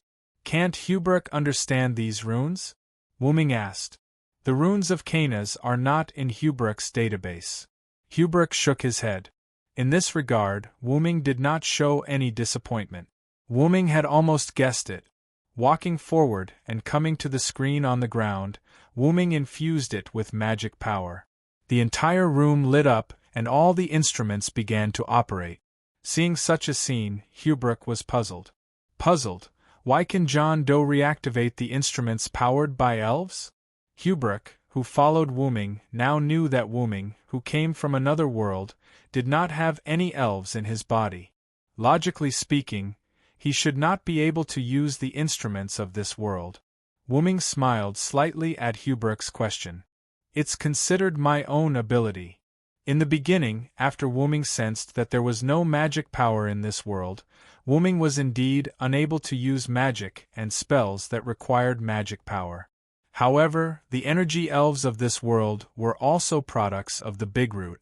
Therefore, Wuming, who was of the same origin as the Big Root, could also be said to have the ability to use elves. It was not difficult for Wuming to use the elves floating in the atmosphere, but it was a little troublesome. After that, after Wuming adapted to the power system of this world and found that he could act as a sprite of this world through the magic power in his body, Wuming began to use the almost infinite magic power in his body. Well, this body didn't have unlimited mana. Although this body was created based on Wuming's original body, it couldn't imitate the characteristics of the root dragon. However, it had enough mana. To put it simply, the energy I possess can be of use to this world. It's that simple.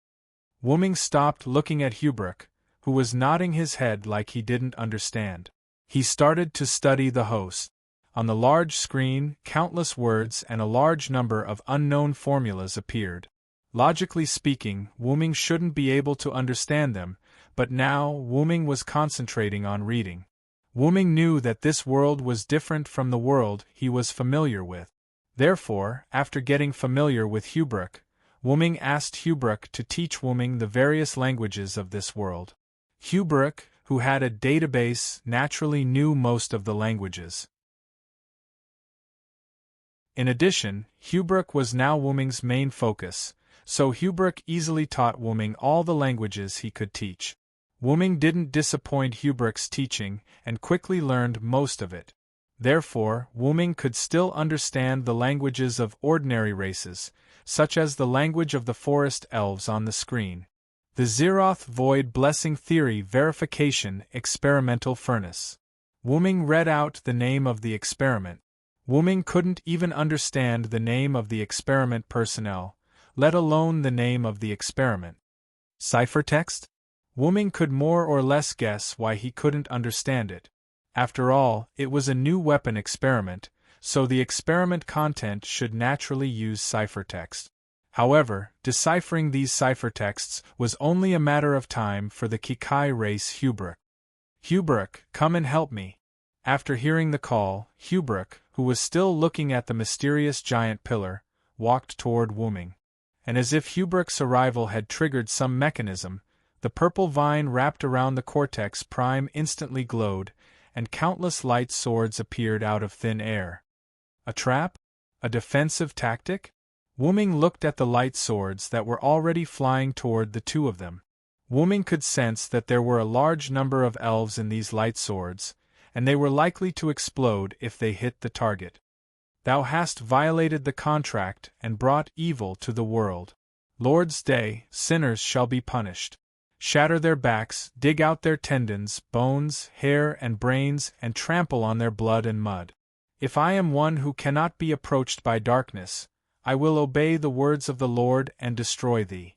After reciting the words, a purplish-black fog appeared around Wuming's body. Wuming's heart needle pointed in the direction of 5 o'clock, and the stone plate that represented annihilation lit up. The purplish-black fog instantly attacked the light swords, and in an instant, it was as if the purplish-black fog had devoured them. These light swords didn't even make a sound, let alone explode. Annihilation theoretically could devour and destroy everything, as long as Wuming knew how to use it. Immediately after, Wuming once again controlled the purplish-black fog to suddenly attack Hubrick. Hubrick looked at Wuming in confusion, but he didn't resist. Instantly, the cortex prime emitted light and touched the purplish-black fog that enveloped Hubrick, but the purplish-black fog instantly eroded the light. As expected, the experimental furnace has been activated, Wuming said knowingly. Wuming stopped injecting magic power into the apparatus, and immediately after, the brain-like experimental furnace dimmed, as if it had run out of energy. This was like a laptop. After taking advantage of the situation for a long time, the computer ran out of battery. Even if it was connected to a power source, if the power was immediately cut off, the computer would quickly run out of power. Are you okay, Hubrick? Wuming removed the mist of annihilation and asked Hubrick. Hubrick shook his head. The reason Wuming had enveloped Hubrick with the mist of annihilation was that Wuming had deduced that Hubrick was likely to be attacked. This was the laboratory, and it was Hubrick who had activated those defensive spell light swords when he approached, so Wuming believed that Hubrick would definitely be attacked. Thus, he used the mist of annihilation to envelop Hubrook. Sure enough, although the light just swept past Wu Ming, it seemed to only target Hubrook. If one were to talk about the biggest difference between Wu Ming and Hubrook, it would be the energy in their bodies. Wu Ming's energy was magic power, while Hubrook's energy was elven, so Wu Ming guessed that this weapon was likely to be in existence that targeted elves as a mid-tier force. I've almost guessed the principle of this thing, but to fully understand it, I still need your decryption. Wu Ming stroked his chin and looked at the experimental furnace. Looking at the time, Rick should be here soon. I'll go meet him. You can stay here and help with the analysis. There's no danger anymore, Wu Ming said to Hubrook. If it was just one person, Wu Ming could show himself. After all, he couldn't keep sending messages through the void. Understood, Hubrook replied. Right. Wu Ming, who was walking toward the entrance, turned his head and looked at Hubrook. I was protecting you just now. This is also a manifestation of the heart. After that, Wu Ming left the room, leaving behind Hubrook, whose eyes were constantly revolving with data. Protect the power of the heart.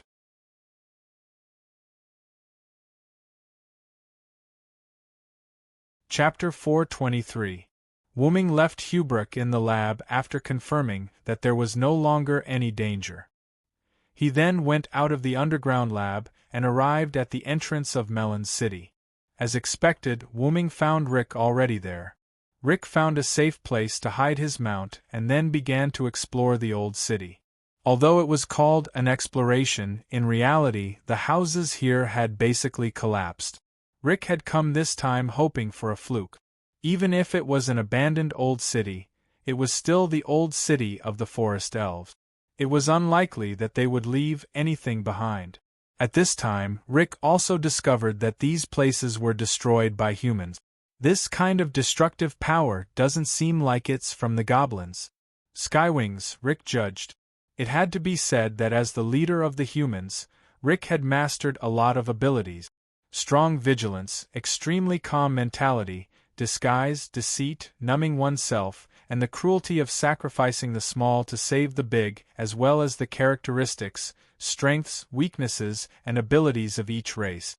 Although it was not comprehensive, Rick had collected most of it. Rick did not have any extraordinary talents or abilities, but as a leader who led the other humans to live in this annoying era, these were all necessary. If he did not master these, he would not be able to survive. Simply put, he was forced. No one was willing to be born to deceive and suspect others, and Rick was the same. And the reason why Wu Ming knew this was because Wu Ming had seen it the last time they met.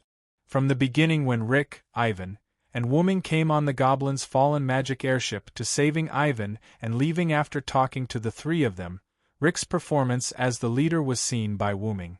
Wu Ming could only say that Rick was not the best leader, but Rick was the most suitable leader to lead the other humans in this era. After Rick checked the buildings that were not intact, he quickly searched for any strange places. Soon, he discovered the sea of flowers and the underground passage that had been opened. Someone has been here? Could it be the forest elves? Rick was shocked. After all, under such circumstances, it was unlikely. No, it was impossible for humans to come here. Compared to other races, it was very likely that the forest elves would return to retrieve the materials that they did not manage to take away in time. Don't worry, there are no forest elite species coming. Suddenly, a young man's voice was heard. Rick immediately pulled out the dagger at his waist and turned towards the source of the sound. Rick saw a man wearing a black cloak with a hood. The fat cloak covered the man's entire body, and his hands were hidden in the cloak. Even his body was not exposed. Rick could only vaguely see the man's heels at the bottom of the cloak that was about to touch the ground. The wide hood basically covered the person's face. His hair, eyes, nose, and other body parts could not be seen. The only things that could be seen were his mouth, chin, and the voice just now. It was impossible to tell what race he was from. However, Rick's attire was similar to his opponent's. He wore a hooded cloak that covered half of his body, a pair of thick goggles that covered his eyes, and a scarf-like cloth that covered his mouth. Only his calves and hands were exposed, and Rick held a dagger that shone with a cold light in his hand. "Who are you?" Rick's previous panic seemed to be fake. He instantly adjusted himself and coldly asked the person who had come. Rick did not notice the man's arrival. If the man did not speak, Rick would not even know that there was someone behind him.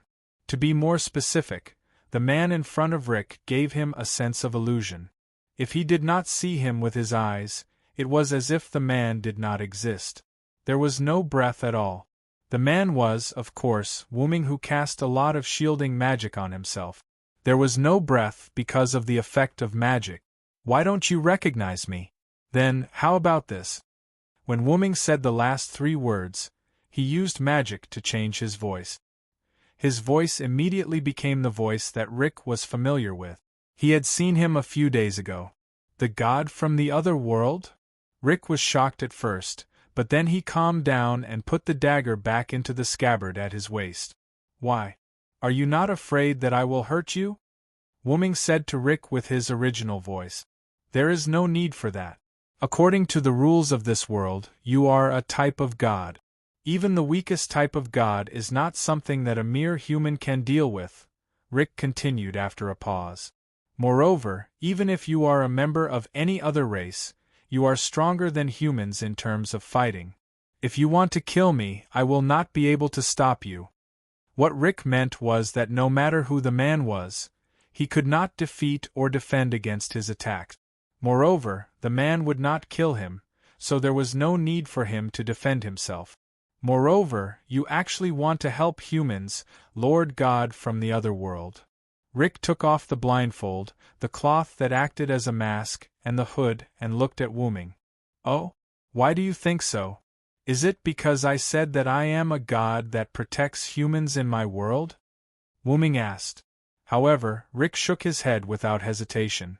"Of course not. I am not stupid enough to believe the words of an unknown person." Rick showed a proud expression. "However, you still made a bet with me, who is unknown and has insufficient information." Wuming's words were like a sharp knife that pierced Rick's heart. Rick stood there awkwardly. "I promised you to protect Ivan and Ole. It was an expedient measure, ah ha ha ha." Rick touched the back of his head and laughed awkwardly. "However, there is no reason to reject a bet between men. Am I right, Lord God?" But in an instant Rick regained his cold expression. In fact, even if Rick did not say it, Wuming understood. For someone like Rick, how could he not understand the meaning of Wuming's words?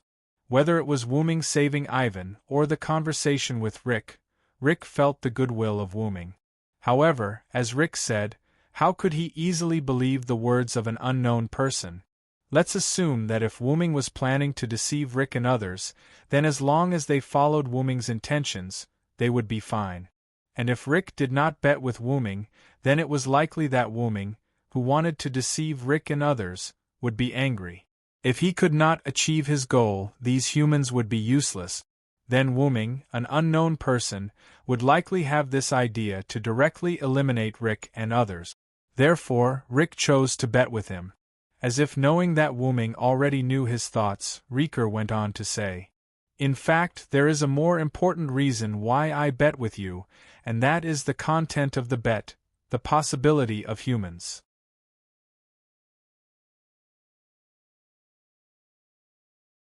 Chapter 424. The possibility of humans was an extremely vague statement. The definition of possibility referred to the probability of something happening. It was a quantitative indicator that predicted the development of something. It was an objective proof, not a subjective proof. But the possibility of humans, which aspect did it refer to, or all of them? One had to know that the more confusing the contents of the bet, the higher the chance of winning. The question of the possibility of humans had many meanings, but both Wuming and Rick had the same idea. "You want to bet on the future of humans, right, Lord God?" Rick stared at Wuming. I don't know if you didn't want to hide it or purposely revealed it, but your intentions are too obvious. It's so obvious that even I want to suspect you." Rick smiled as if he was talking to an old friend that he hadn't seen in years. "But you still made the bet with me, didn't you?" Wu-ming said directly. "Ah, you're right." Rick closed his eyes. No matter how suspicious Wu-ming was, no matter how dangerous Wu-ming was, no matter how numb Rick was, no matter how scared Rick was, this was a once-in-a-lifetime opportunity. Humans that are not valued, humans that are ignored by other races, humans without power. I really want to see their expressions of anger after their plans are ruined by humans. Ha ha ha. Rick seemed to have thought of something happy as he laughed happily. Rick didn't know how to end this war, and he didn't have the power to end this war. But collecting information and waiting for an opportunity to come was the way of the weak. And Wu-ming was one of the opportunities. Because of Wu-ming's bet, Rick woke up from his numbness of "let humans live." Just because he was weak, he couldn't interfere with the strong? Stop joking. Even if I'm weak, I want to prove to you the possibility of humans. Rick stopped laughing and looked at Wu-ming with fighting spirit. Clap, clap, clap. Wu-ming clapped his hands. "You've really impressed me, Rick." Seeing that the leader of humans had such fighting spirit, Wu-ming felt that there was hope to change the world. "Then, let me tell you how to end this war." Wu-ming took off his hood and looked at him. Now, humans had grasped the future. Because the god spirits were not satisfied with being on the same level as other gods, the gods began to fight with other gods. Countless races created by the gods also began to fight with the god. The Elven Corridor had answered the wishes of the gods to make this planet the place where they were born.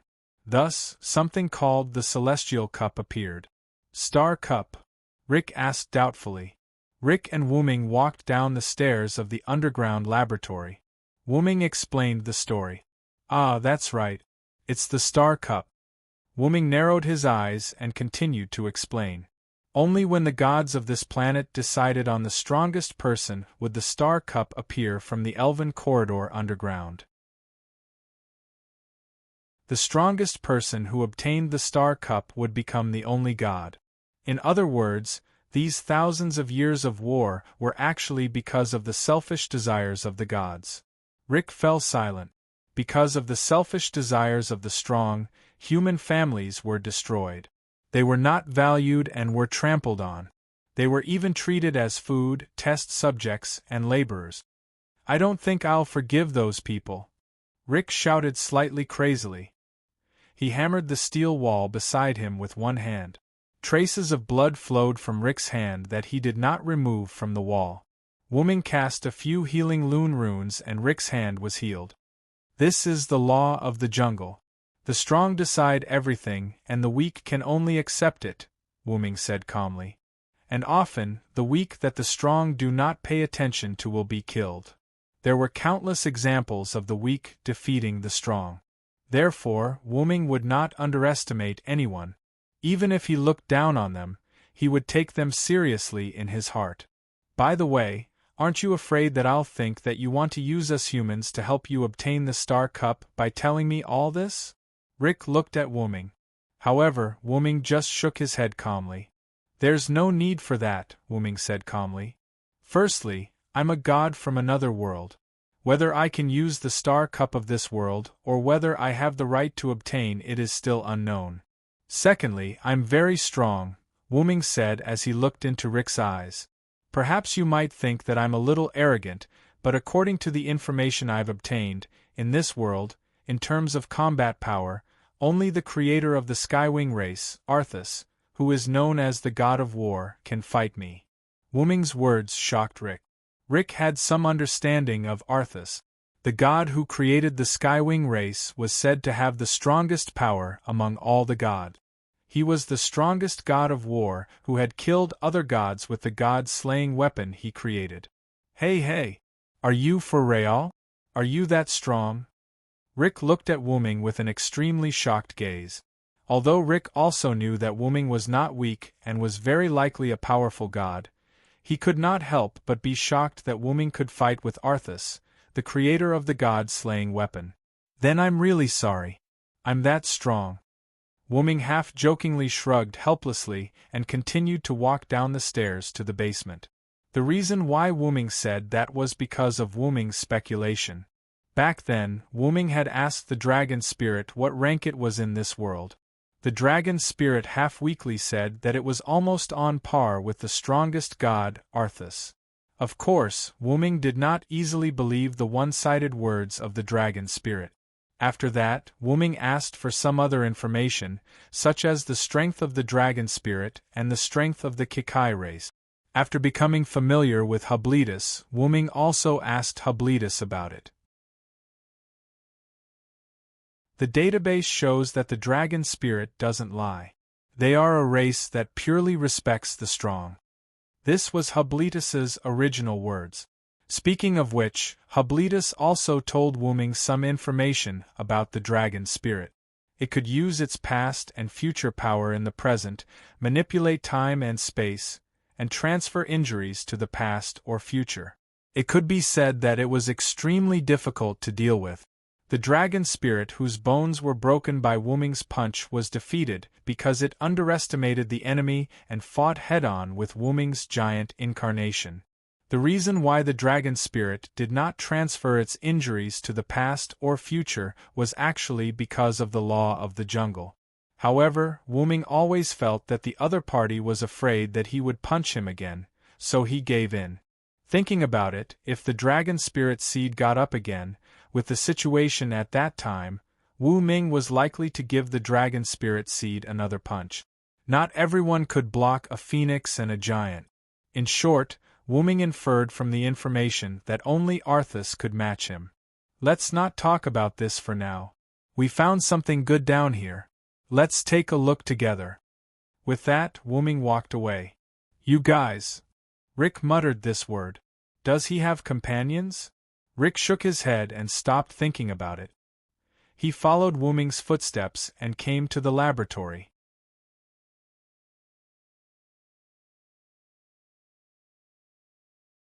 Chapter 425. This is. Riker looked at the scene in the underground laboratory and said in shock. It wasn't that Riker was excited when he saw the scene in the underground laboratory, but because of the current state of Zayubruk. As everyone knew, Zayubruk was a Mechakai species and could continuously evolve. The Mechakai species evolved from the 5 small square boxes. And now, Zayubruk's appearance just happened to prove the theory of evolution. Zayubruk's petite body floated in the spacious laboratory. Countless cable-like data lines appeared from the body behind Zayubruk's hair, connecting to the brain-like mainframe in the laboratory. Several large screens appeared in front of Zayubruk. Data flowed on them, all of which were data that Wuming and Riker couldn't understand. There was no doubt that Zayubruk was analyzing the content of the Zeroth protection of the void. These cables and other things were actually evolved. According to what Zayubruk told Wuming, if Zayubruk was completely liberated, he could rely on himself to form a high-tech attack spaceship like a battleship. According to Zayubruk, those were all evolved. Although Wuming was very curious about how Zayubruk's body contained so many things, he could almost guess that it was nothing more than an independent space like Wuming's golden ripples. Kikai species? What's going on? Riker looked at Wuming in confusion. It wasn't that Riker suspected that this was Wuming's conspiracy or anything else, but he was suspicious of the Kikai species that had appeared at the moment. After all, the Kikai species all acted in groups, and their neural networks were all connected to each other. It felt awkward as if everyone shared the same brain. However, it was precisely because of this that making an enemy of a Kikai species was making an enemy of an entire race of Kikai species because their neural networks were all connected. This was also why other races ordered not to provoke the Kikai species. In addition to the other party's replication power, this was also the reason why other races ordered not to provoke the Kikai species. If you accidentally provoked a Mekai seed, countless Mekai seeds would immediately come looking for you. They didn't care about anything else. If you provoked them, they would retaliate. They would attack you without a second thought. Although a single Kikai species was not considered strong, this kind of species that was particularly united and acted in groups were the most difficult to deal with. Rick's mind began to wander after seeing the Mecha Kai seed. Don't worry. It's not what you think, Wuming said. Naturally, he could tell what Rick was thinking. Fear was written all over his face. Hubletus is a Kikai species that I captured. After I captured it, the mainframe that it was connected to cut off its connection with Hubletus and issued a self-destruct mission, but I stopped it. So, there are no other species around this abandoned city except for the three of us. It had to be said that the Kikai race was a very rational race. They would not hesitate to give up when it was time to give up. When the captured party received the order to self-destruct, they would self-destruct. They were so rational that it was scary. However, I really can't compliment a Kikai species that was captured by you and can still listen to you. Did you use some kind of magic or something? No one would believe that a highly rational and team-oriented Kikai species would be captured by someone else. However, this was the truth. Kikai species are also creatures. As long as they can communicate and have self-awareness, it's not difficult to get along with them, Wuming said to Rick as he looked at Hubletus, who was floating in the air. Actually, Wuming had other reasons for being able to get Hubletus to use his words so smoothly. Wuming felt that Hubletus might have started thinking long ago and had a hazy feeling about the heart in his heart. After that, Wuming added fuel to the fire, and Hubletus and Wuming acted together. Wuming believed that even without his arrival and without Wuming's guidance to Hubletus, Hubletus could still obtain the heart through his own release. Wuming had such a premonition. After that, Wuming and Rick did not disturb Hubletus's analysis of the data. They just waited quietly and chatted with each other. Wuming told Rick the story of how he waited for him when he was a Hyunryong in the Uruk. The fact that humans were the first species and could use magic, especially peace, deeply attracted Rick. Your world is really interesting. If it's possible, I really want to go to the Uruk you mentioned to have a look. I still don't know what to hand over. Rick smiled awkwardly. Only now did Rick realize that he did not know Wuming's name. In their previous communication, Rick had directly called Wuming Lord God. My name? Lord God passing by, you can just call me nameless. As a god who doesn't belong to this world, there's no need to remember it. Wuming gave a discount and laughed it off. Well, forget it. I'll continue to call you Lord God, Rick said embarrassedly. Rick also saw that Wuming did not want to say his name. Since the other party did not want to tell him, then he would not ask. At this moment, Hubletus's state changed. Hubletus, who was floating in the air, opened his yellow eyes that were like warning lines. At the same time, Hubletus put away all the cables connected to the laboratory's mainframe. Reporting, nameless, I have analyzed the information of the Zeroth protection of the void. Hubletus landed in front of Wuming and said lightly, Zeroth protection of the void? This made Rick puzzled. He did not understand the meaning of this term at all. This is what I want to tell you, Rick. Wuming looked deeply at Rick. A moment later, Hubletus projected the information of the Zeroth protection of the void on the wall. This information, which was extremely precious to other foot therapists, was all exposed to Wuming and Rick. The Zeroth protection of the void was a new weapon tactic completed by other forest elves with the tactic power provided by the creator of the forest elves, forest god Canas. It was a weapon specifically targeted at Archu and his kin, the Skywing species. However, although it was a weapon targeted at the Skywing species and Archu, it was not that it could not be used against other races. The principle was simply to let the elves in the fantasy breed's body, which was a high-level life form, self-destruct, allowing them to erupt with tremendous power to deal great damage to the enemy. The various races were not equal. In terms of the elves' adaptability, they were divided into life form and living form. Powerful races such as god breeds, fantasy breeds, dragon elves, giant breeds, and skywing species were called life form, while the other races were called living form. In fact, to put it simply, the life form race was a powerful race with different natures from the living form race, while the living form race was a race weaker than the life form race. "This is actually a weapon targeted at you?" Rick said in slight shock.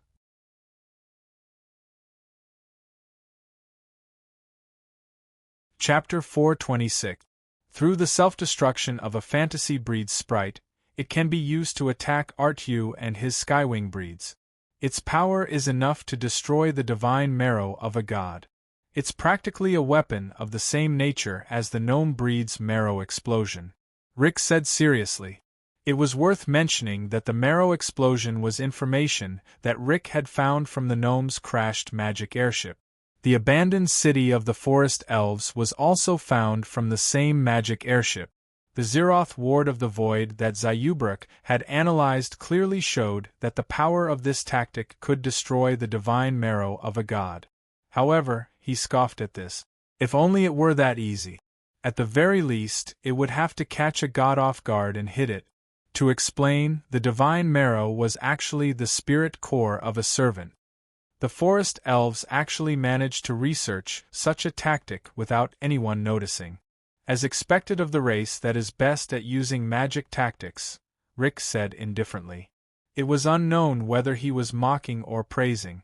Hint: the forest elves and fairy breeds once formed an alliance and researched a tactic to control the superior lifeforms. In the end, the skywing breeds were extremely dissatisfied, and the fairy breed's city was directly destroyed. In the end, the research on the tactic to control the superior lifeforms failed. After all, it made sense to be able to control those superior races who thought highly of themselves. Once the forest elves and fairy elves successfully researched them, whether it was the superior races or other biological races, none of them would agree. One was that they were unwilling to be controlled. How dare mere forest elves control them? The skywing breeds with the most explosive and belligerent tempers would be the first to disagree. The other was fear. If the research was really successful, the forest elves and the superior lifeforms who were already watching and controlling them would be the end of the world for the other races. After all, the superior lifeforms were really strong.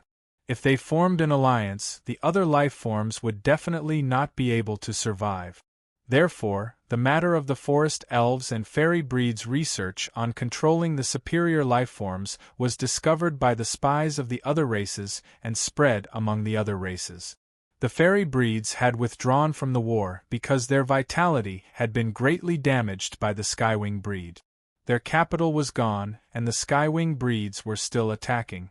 If they did not run, they would be waiting for death. Therefore, the fairies withdrew from the war and went into hiding. Wuming, on the other hand, felt that it should be the races that withdrew from the war and went into hiding because their gods were gone. In order to create their own Lord God, they had to fight.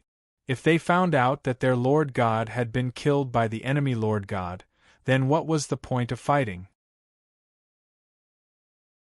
In short, according to Wuming's research and analysis, the forest elves did not seem to have used this weapon on the battlefield because there were no records. It was the same for the goblins' marrow explosion. The forest goblins and goblins were most likely using these newly researched weapons as their secret trump cards, preparing to use them when they least expected it. Then, this Void Ward Zeroth might very well be a modified version of the forest elves' failed research on controlling superior lifeforms, Wuming said. Then, Zayubalas nodded and shook his head. Answer: the possibility of this conjecture is very high, but we don't have any specific information, so we can't come to a conclusion. No matter what, this is an extremely dangerous tactic, right? Rick asked. Zayubalas nodded faintly. This is an important piece of information, Rick. Wuming smiled. Rick fell into deep thought. Since he could remember, humans had been hiding from place to place until his hometown was affected by the war. He was lucky not to die, and he searched for more humans. Everyone worked hard to survive. However, Rick slowly grew up and continued to work hard. However, Rick did not know what was going on. He worked hard and became the leader of humans. Since he became the leader, he had the obligation to protect humans. He would let them live. Rick, who thought so, gradually became numb after seeing the cruelty of reality. Again and again, he ordered those who looked at him with a smile to die. However, Rick kept comforting himself that this was to let more people live. This was for the greater good. However, in order to allow more of the 1001 people to live, sacrificing fewer 999 people, was that really for the greater good? Rick knew that this was another level of hypocrisy. Rick was numb. He was irritated, cried, gave up on himself, and even wanted to commit suicide. In this world, death was an escape, but he thought of the other people who were alive. They needed him as a leader, and it had been like this until today. In the past, people were constantly migrating. When they were affected, they quickly moved to a safe place and set up camp. However, in the face of the powerful tactics and weapons developed by the forest elves and gnomes, if the battlefield was near human life, then could humans still survive? They might not even have time to escape. However, there was no safe place in this world. The only safe place was the underworld. However, even if the soul came to the underworld, the dead body would still not be at peace in the human world. It would still be destroyed by the war that was comparable to a natural disaster. If this continued, next time, not only himself, but also his sister, Ivan, Ole, and everyone who was saved by Lord God, would die. Rick stopped thinking. Hey, Lord God, can you end this war? Rick lowered his head slightly. His bangs covered his eyes, making it difficult for others to see clearly. Rick had already given up. Even if Wuming really wanted something, as long as Wuming could end the war, he would do anything. I can. Wuming responded to Rick's expectations and said casually. The condition for ending the war is to decide the strongest person. Then I just need to kill all the other gods, and the war will naturally end. Wuming said coldly. With my current state, in a few days, I will be able to kill all the other gods. Wuming raised his fist and showed a tyrannical smile. But, is this really okay, Rick? Wuming said calmly. I have always thought that the war in this world can only be ended by the most insignificant power in this world. This is what I believe in. Although Wuming's purpose in coming to this world was to save humans, if he could see humans save themselves, then the humans in this world would not be destroyed. They would definitely be able to survive until the end. Rick was silent. He also wanted to end the war with his own hands, but he did not have the power to do so. Not to mention the gods, even the weaker demons and sea dwellers among the other races could not be defeated by humans. As if he had seen through Rick's thoughts, Wuming smiled and then said, Then, Rick, let me tell you something. Defeating the other gods is not the only way to make the Star Cup appear. Rick raised his head when he heard that.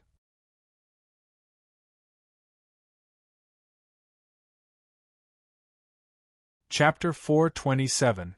Riker raised his head and looked at Wuming. After a few seconds, Riker understood. Wuming had said before that the Star Cup was formed when the strongest person appeared.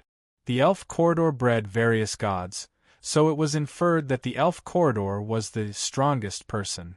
In that case, the representative would explode and the elf corridor would appear. With the appearance of the strongest person, the Star Cup would definitely appear. When the time comes, I will go and meet the god of war Artesius. As for you, you will be responsible for piercing the core of this planet and revealing the elf corridor. When the Star Cup appears, you will obtain the Star Cup. This way, the battle for the sole god on this planet will end. Wuming spoke Riker's mind and pointed out that Riker should obtain the Star Cup. Hey? Wait a minute, why me? As a god, isn't it better for you to obtain the Star Cup? Riker said with some surprise. In fact, until now, Riker had not completely believed in Wuming. He really wanted to end this war, so even if the god in front of him wanted to become the sole god, Riker had no objections. Then I'm sorry, I have no intention of becoming the sole god of this planet. Wuming shrugged his shoulders with a half smile and half helplessly. This world was not one he was familiar with. It could be said that except for Riker and Zayubruk, Wuming did not know anyone else. To become the sole god of this planet, there was no doubt that he would have to live and die with the planet. Wuming did not have the time for that. Although Wuming was benevolent, he was not a saint. It was impossible for him to spend too much effort on this world. There were other worlds that needed Wuming's help more. Perhaps Wuming would come back to visit in the future, but he would definitely not become the sole god and ruler of this planet. In addition, I still have to fight 2 rounds with Artesius. Otherwise, if the strongest god of war snatches the Star Cup, it will be troublesome, Wuming said seriously. And the main reason why I'm not going to get the Star Cup is that I'm not a native of this world, so it's very likely that I won't be able to hold the Star Cup. It's better to leave it to you. Wuming patted Rick's shoulder. Rick was silent for a moment before he nodded. Yes, leave it to me. Wuming and Rick smiled at each other, their eyes filled with hope. This made Hubert Lutz tilt his head and look at the two strangely. Yes, but the power of humans alone is unable to penetrate the core and reveal the elven corridor, Zayubruk said expressionlessly. In truth, it was not just humans. Even other races, such as the dragon spirits and the skywings, would barely be able to pierce through the Earth's core with their own strength. No, it would be impossible for them to do so. Meanwhile, the forest goblins' Zeroth protection of the void and the goblins' marrow explosion relied on magic spells and magical technological products. They didn't need to pierce through the Earth's core, unless there was the help of a god. However, if the dragon spirit race's collapsing whistle, the skywing race's sky strike, the forest spirit race's Zeroth void barrier, the goblin race's marrow explosion, and other sure-kill abilities of the various races were combined, and with the help of the gods, the Earth's core could be easily opened. But at that time, the planet would be almost finished. However, as long as one became the only god, they would immediately activate their authority to restore the planet. Then, there would be no problem. Wuming thought so from the beginning, and Rick also thought of this after knowing about the marrow explosion and the Zeroth protection of the void. At that time, I'll help you with the matter of correcting the attack. I'll definitely make those combined attacks hit the target. Wuming showed an expression of victory. I'll leave the rest to you, Rick. I'll obediently wait for your victory on the corpse of a god. Wuming squatted down and patted Hubert's head. Then, he turned to Rick and said, "Don't worry. If it's you, it should be possible," Wuming teased. Facing Wuming's distrustful question, Rick smiled. "Leave it to me. I'll end this game." Now, Rick showed an unprecedented smile. This was a smile from the bottom of his heart. "Ah, by the way, Rick, I have something to ask of you," Wuming suddenly said. "What's the matter?" Rick looked at Wuming in confusion. "This child and I want to enter the life of you humans and experience life. Allow me to refuse." Before we finished, Rick interrupted Wuming's words. How can you do it so neatly?" Wuming smiled. Rick looked at Wuming with melancholy, then looked at Hubert, who was a Kikai race. "If it's you, Lord God, there's no problem." After all, Wuming's appearance looked like a human, and his speech and behavior were consistent with a human's. But Hubala's was. Rick looked at Hubert helplessly. Hubert tilted his head and looked at Rick in confusion. Hidden under the cloak is a mechanical body, stiff and lifeless, and a mechanical tone. Without a doubt, she is a Kikai race. Even if she disguises herself, once she enters the life of us humans, she will be easily exposed. You know how afraid humans are of other races in this era. If we don't chase her away, we won't be able to live a normal life. I clearly understood what Rick meant. Actually, Hubert had to disguise herself as an ordinary human girl, and no one could find out. After entering the human society, Hubert was destined to have more contact with people. This way, it was only a matter of time before she was exposed. In other words, it's fine as long as no one finds out, right? Wuming smiled. Well, that's what you say, but I don't think that a Kikai race can hide her identity. Rick touched his chin and looked at the items on Hubert's body. Data flowed through his eyes, a glowing disc on his right forehead that looked like a magic formation, a pair of wings on his back, and two tail-like threads near his tailbone that connected to the sprites. A Kikai race without a sprite was like a car without gasoline. It was useless. Then, what about now? Wuming smiled. Then, through the hand on Hubert's head, Wuming transferred his magic power to Hubert's body, or rather, the art on Hubert's body. In an instant, Hubert's body lit up. It was so bright that Rick couldn't open his eyes. When the light gradually dissipated, Rick opened his eyes. Eh? Rick looked at the little girl standing beside Wuming in shock. Rose-colored hair, tattered clothes, no wings, no tail, no disc on her forehead, and with those big watery amber eyes, she was simply adorable. This should be fine, right? Wuming looked at Rick with a smile. If that's the case, yes, I guess. Rick smiled awkwardly. Then, let's play a game. Wuming smiled.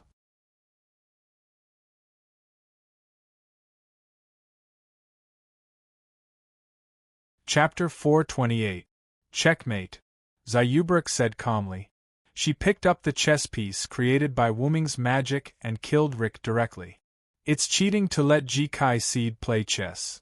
Rick sighed helplessly as he looked at his chess piece that couldn't be more dead. This is a fair game. You have to abide by the rules, Rick, Wuming, who was sitting on the side and watching the game in boredom, said with a gloating smile. Damn it. You actually let Jikai Seed play chess with me. There should be a limit to cheating. Rick muttered helplessly.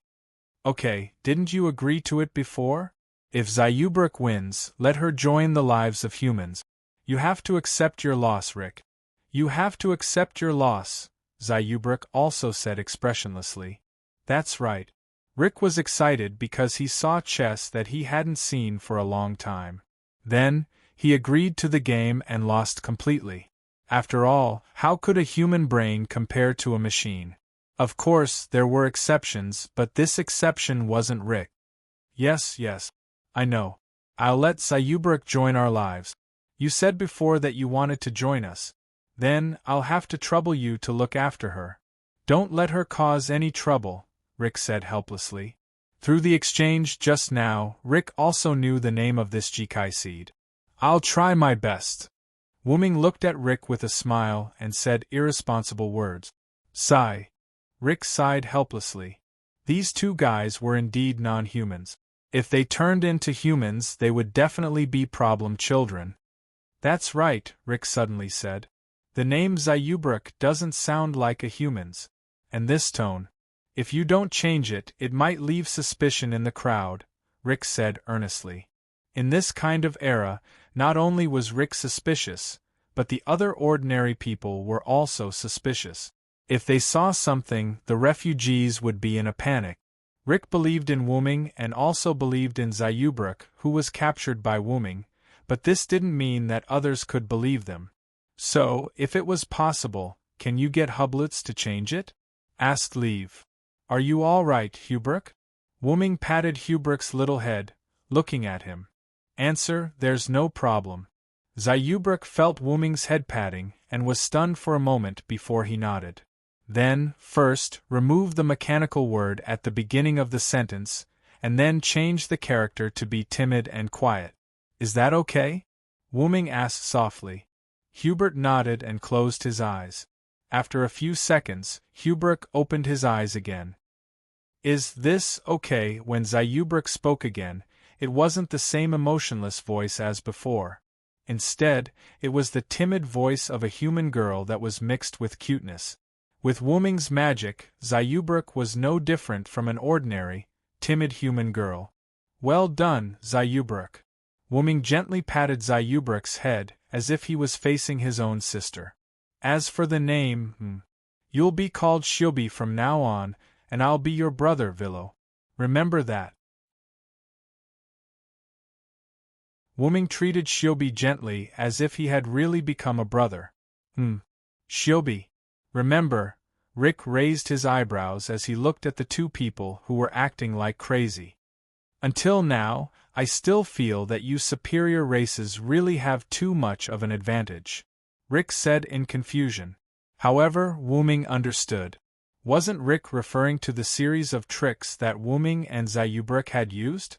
Although humans are weak, the spirit that they possess is something that non-human races like us can't compare to. I think that, as the leader of the humans, you must also understand this principle. Wuming's words made Rick laugh. Well, that's true. Then, it's almost time for us to go back. With that, Rick began to walk towards the stairs. Rick, I have some unfortunate news for you. Wuming suddenly called out to Rick. Huh! Rick stopped and turned around to look at Wuming in confusion. What is it? The weather outside is a little bad. Wuming revealed a mischievous smile. In the outside world, countless elven skeletons were like a snowstorm, wreaking havoc on the earth. Suddenly, a shadow flew out from the snowstorm. They were Rick, who was fully armed and riding the creature, and Shiobi, who was flying at full speed with Rick and the creature in his hands. Wah! Rick's scream was heard. About a few minutes later, Shiobi stopped and put the half-dead Rick and the equally half-dead creature on the ground. We're here, Shiobi said softly. I can't take it anymore. Rick weakly lay on the ground and said faintly. The creature had already fainted. Suddenly, a black door like a black hole appeared, and Wuming's figure appeared from inside. Yo, Rick, are you okay? Wuming looked at Rick lying on the ground with a mischievous smile and greeted him. Damn it. With such a convenient method, why did you let me fly back while being carried by Shiobi? Rick raised his hand and asked. Teleportation door, because this door only allows me to pass through, so there's no other way. Wuming said with a smile. Of course, this statement was wrong. He simply wanted to see Rick suffer to satisfy his own mischievous interest. When Wuming, Shiobi, and Rick were preparing to leave the underground laboratory of the forest elves, Wuming discovered the situation outside in advance. According to Rick, it was a death ash storm. As mentioned before, the elven skeletons were like rain and snow when the weather changed, so it wasn't impossible for a situation similar to a blizzard to occur. Although Wuming used the excuse of with my defensive tactic, there's no need to worry at all, to let Shiobi directly carry Rick and his horse back here. It had to be said that the horse was coincidentally hidden by Rick and was able to avoid the death ash storm. It should be known that ordinary humans would be completely corroded in a few seconds under such a death ash storm. The elven skeletons were just that terrifying. Speaking of which, your tactic is quite useful. Rick checked his divine body and was really fine.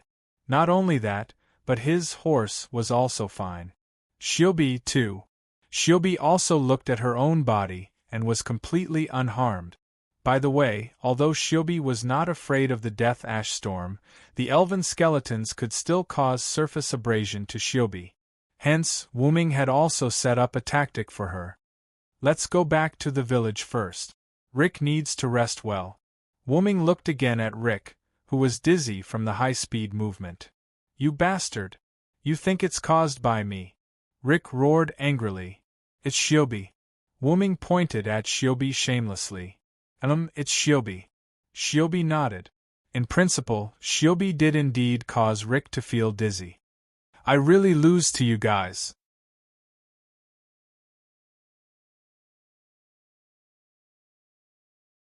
Chapter 429. Because Shiobi knew that they had to come directly to the cave that led to the village, Rick led the half-dead horse and led Wuming and Shiobi into the cave. Along the way, Rick kept reminding Wuming and Shiobi. Remember, don't say anything unnecessary and make everyone suspicious. Also, Vero, you have to keep an eye on Shiobi and don't let her go berserk. Also, if people greet you, you have to answer them politely. Rick, I seriously suspect that you think I'm an ignorant god. Wuming complained helplessly. Cough cough, I'm just worried.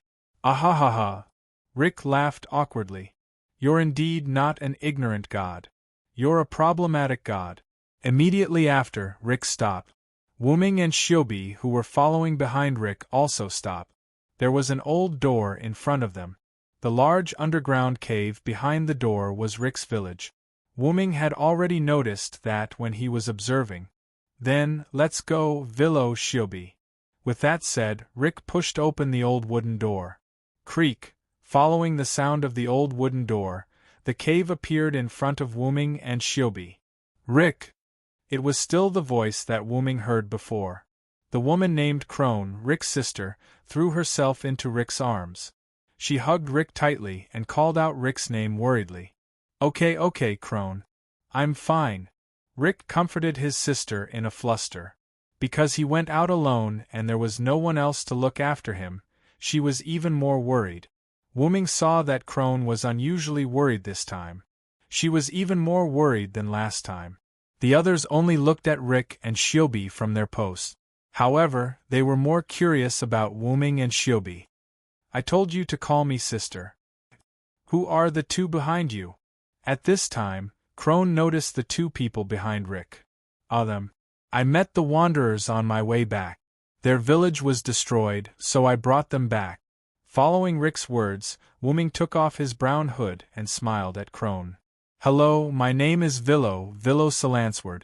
This is my sister, Shiobi Salansword. Nice to meet you. By the way, because the neat black cloak looked too flashy, Wuming purposely changed his and Shiobi's cloaks to a refugee cloak. Brother and sister? That's great, Crone said enviously when she saw how dependent Shiobi was on her brother. Then, Shiobi opened her mouth. Please advise me.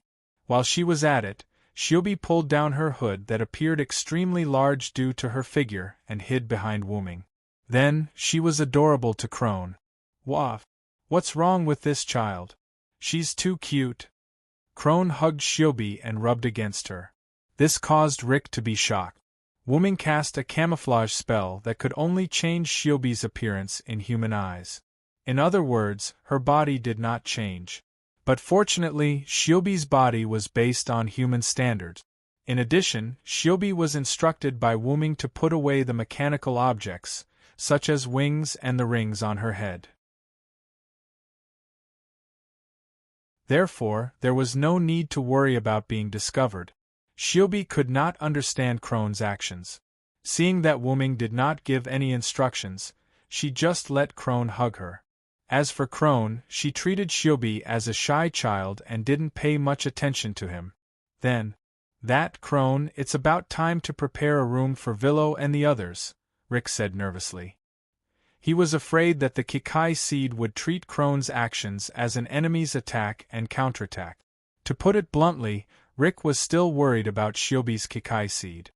He allowed Shiobi to join because of Wuming. Otherwise, why would Rick allow a Kikai seed to join his village for a mere game? However, Rick had forgotten one thing. If it wasn't for Silent Sound, Shiobi might have threatened Rick. Then, if Rick didn't agree, she would have played a game with him to determine the winner. The outcome wouldn't have changed. Ah, you're right. It's almost night. If we don't hurry, Vilo and Shiobi won't have a place to sleep. Then, Crone quickly let go of Shiobi and prepared to help Wuming and Shiobi tidy up the room. Crone, I have a storage room next door. There's a bed too. Tidy it up a little and you can let them use it, Rick suddenly said. Can we? If that's the case, where do we put the collected information? Crone asked. It seems that storage room isn't an ordinary storage room. It should store the information that Rick has been collecting. Wuming thought. Put the information in my room. I need to study it today. As if he thought of something, Rick revealed a smile full of fighting spirit. Rick. Crone was stunned when she saw Rick's smile. She hadn't seen Rick smile in a long time. What's wrong? Seeing Crone stunned, Rick stopped smiling and looked at Crone in confusion. Then, Crone walked up to Rick step by step. She reached out her hands and touched Rick's face. Then, she squeezed hard. Ouch, ouch, ouch! Rick was shocked by Crone's sudden attack. His own sister's attack on his face was not a normal kind of pain. Speak. Are you someone pretending to be Rick? Give me back my brother. Crone stared at Rick mockingly. How could Rick not know that this was his sister's sudden prank? I admit defeat, sister. Rick put his hands together and begged for mercy. Humph, humph, humph. Not enough. As she spoke, Crone increased her strength. Ouch, ouch, ouch. Villo, help. Wu Ming, on the other hand, had his arms crossed in front of his chest as he watched the farce between the siblings with great interest. A few minutes later, in Rick's room. The originally tidy room was now filled with all kinds of scrolls of information, filling the room to the brim. This was the stuff that Crone moved from next door. She was still cleaning the room next door.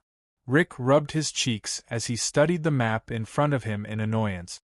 Your sister is quite interesting. Wu Ming, who was sitting on the bed, said with a smile. Well, she hasn't been this happy in a long time. This pain is worth it. Rick now understood that Crone had become like that after seeing his smile. Although Crone usually looked cheerful, she was always worried about her family, her brother Rick. The reason why Rick let Crone go was because he blamed himself for showing his bad attitude to his family. If only my sister could always be like this. Rick smiled. That depends on you, Rick. As long as you're happy, your sister will be happy too. Wu Ming, who was on the bed, said with boredom. Xiaobi, on the other hand, sat beside Wu Ming obediently and didn't do anything else. Well, that's true. Then, let's talk business, Lord God, Rick said seriously.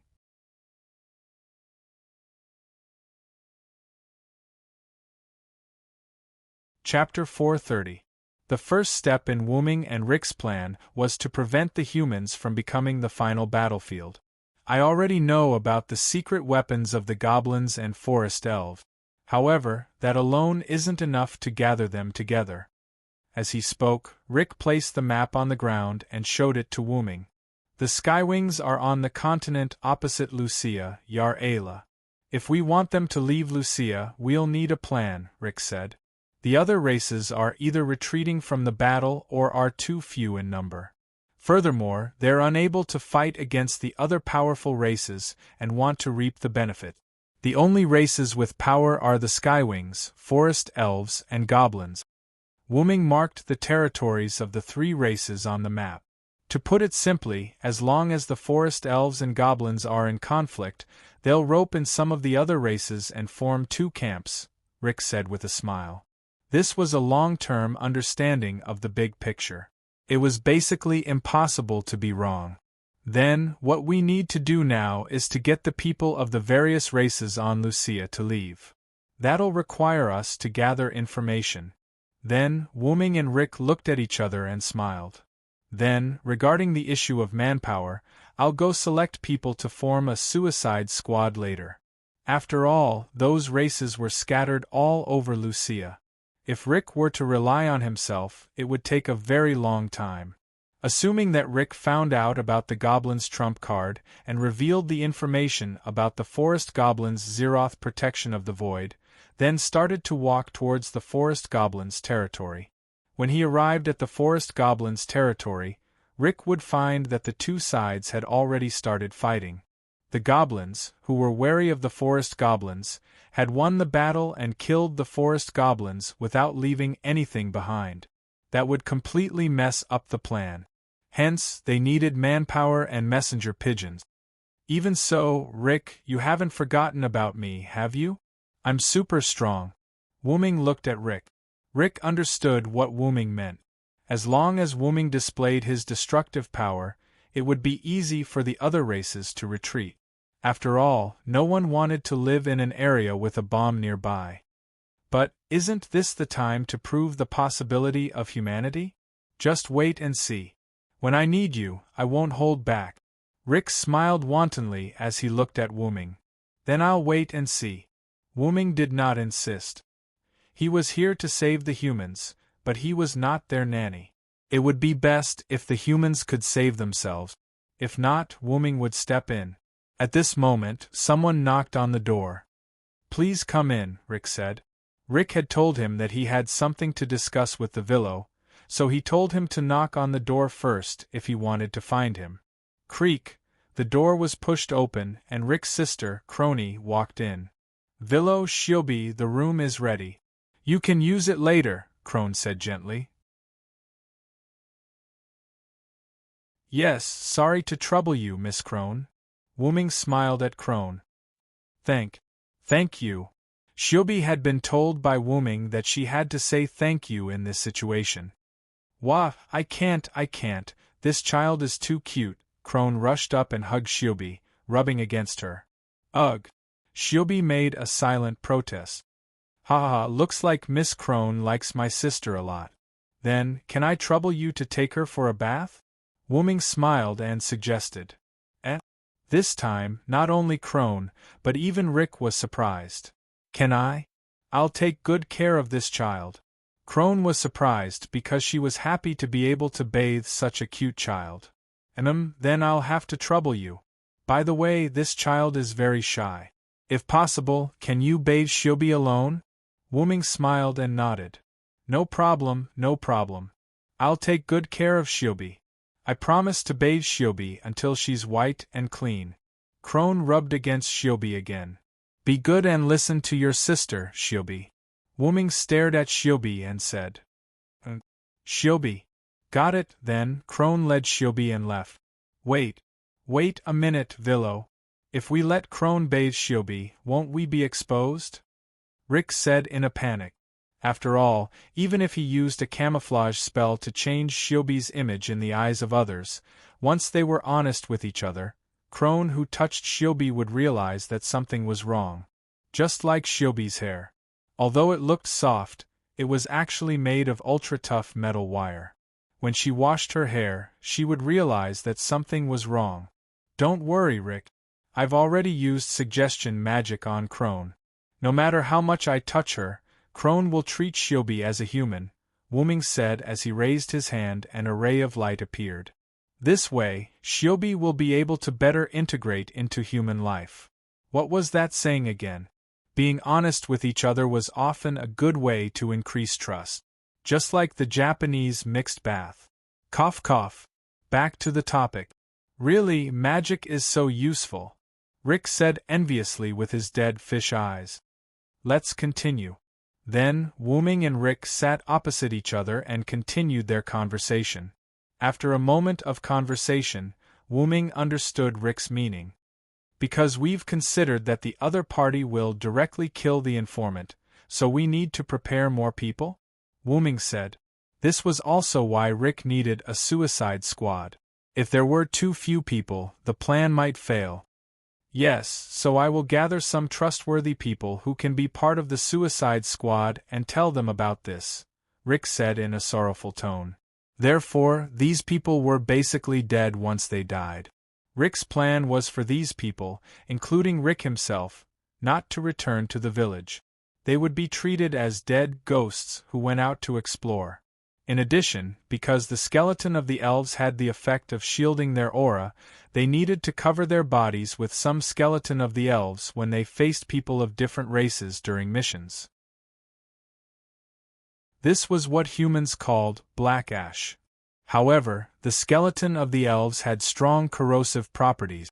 Covering it with acid was equivalent to covering one's body with it. After a long time, one would directly die. This was the true meaning of Suicide Squad and ghosts. They were not afraid of death and dared to act as ghosts and become real ghosts. Clank, a bottle of potion was placed on the table by Wu-ming and made a sound. This is... Rick looked at the blue bottle of potion in confusion.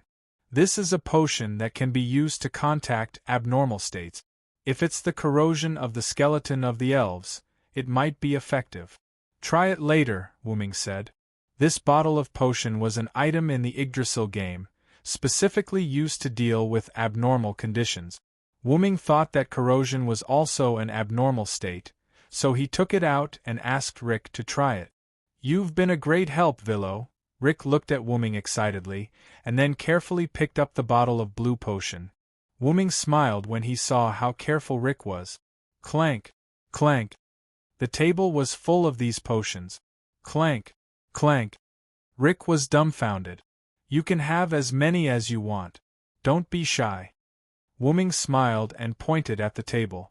Wuming took all of the potions that Nazalik had. Since Nazalik could make more, Wuming took all of them. "Damn it! You bastards!" Then, Rick's miserable cries could be heard.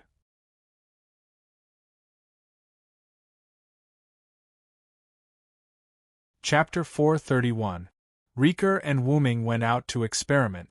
Riker smeared the black ash that could be seen everywhere on his hand, and then dripped a few drops of blue potion on the back of his hand.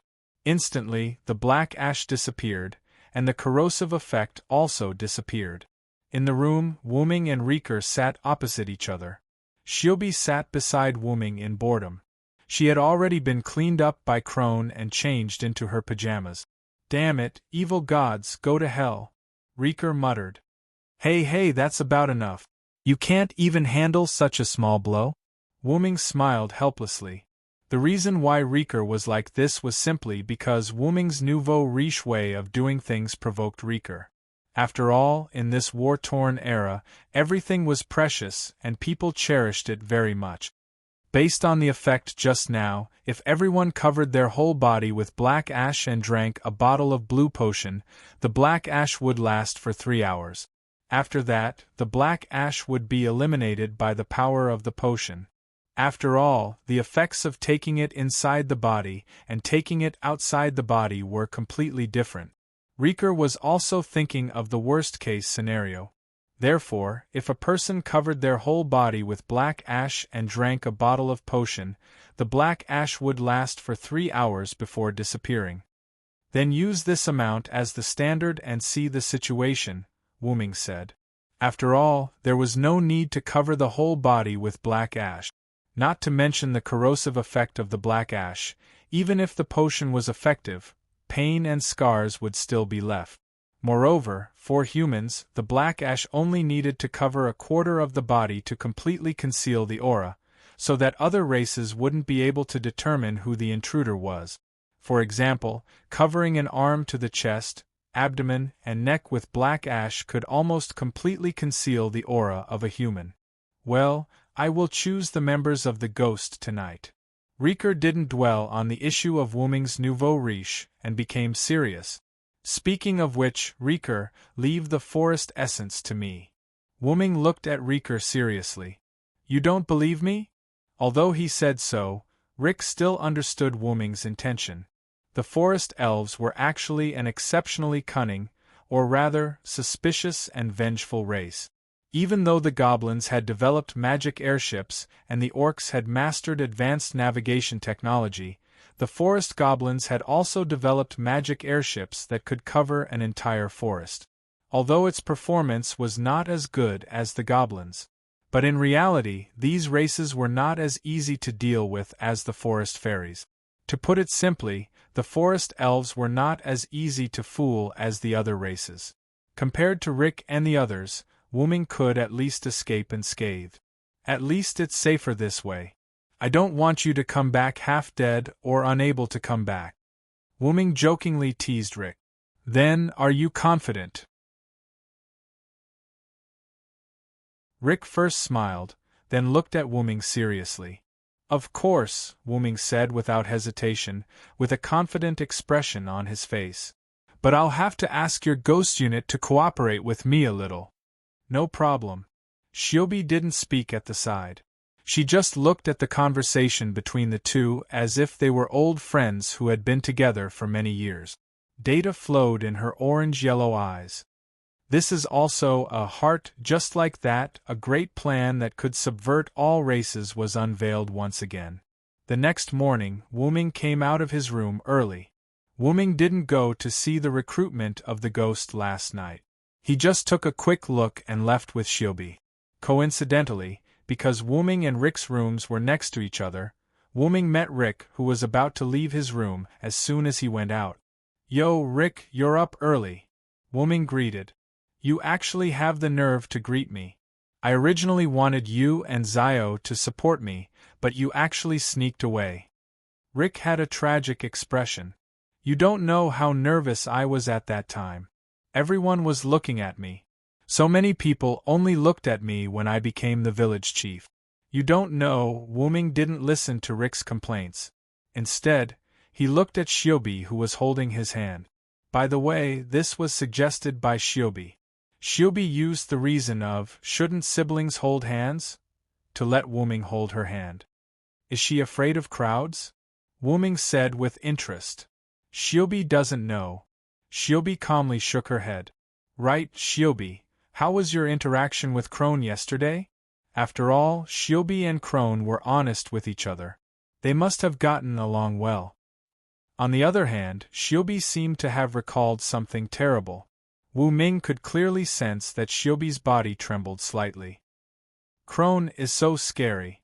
Shiobi recalled how Crone hugged and played with Shiobi in the shower yesterday. She felt a lingering fear.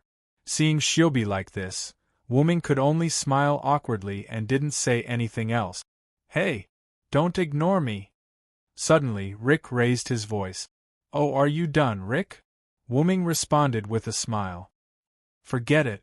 Let's not talk about this." Rick shook his head. "The ghost is ready. We only need an opportunity to act." After all, many people leaving the village was a matter of concern. Hence, they couldn't just let those who were willing to become ghosts leave the village. Wuming brought two pieces of news to Rick.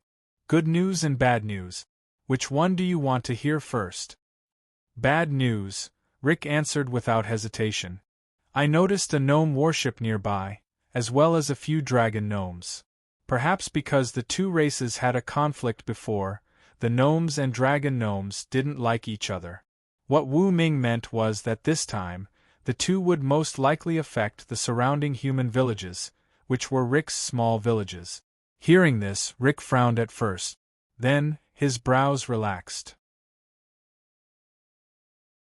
Through this bad news, Rick also guessed the good news. "That's right.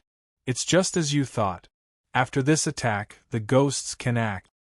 Wuming smiled. Wuming woke up early in the morning to tell Rick these two pieces of news. At this moment, the mountain where the village was located shook violently. Without a doubt, the gnomes and dragon gnomes nearby were fighting. "You really have a crow's mouth." Rick didn't know whether to laugh or cry at Wuming. He didn't know whether to praise or scold him.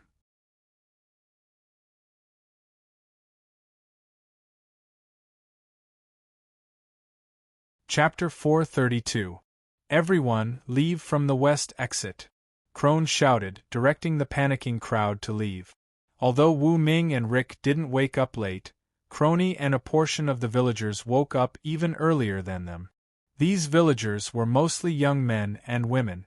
The rest of the villagers were old, weak, sick, disabled, and children.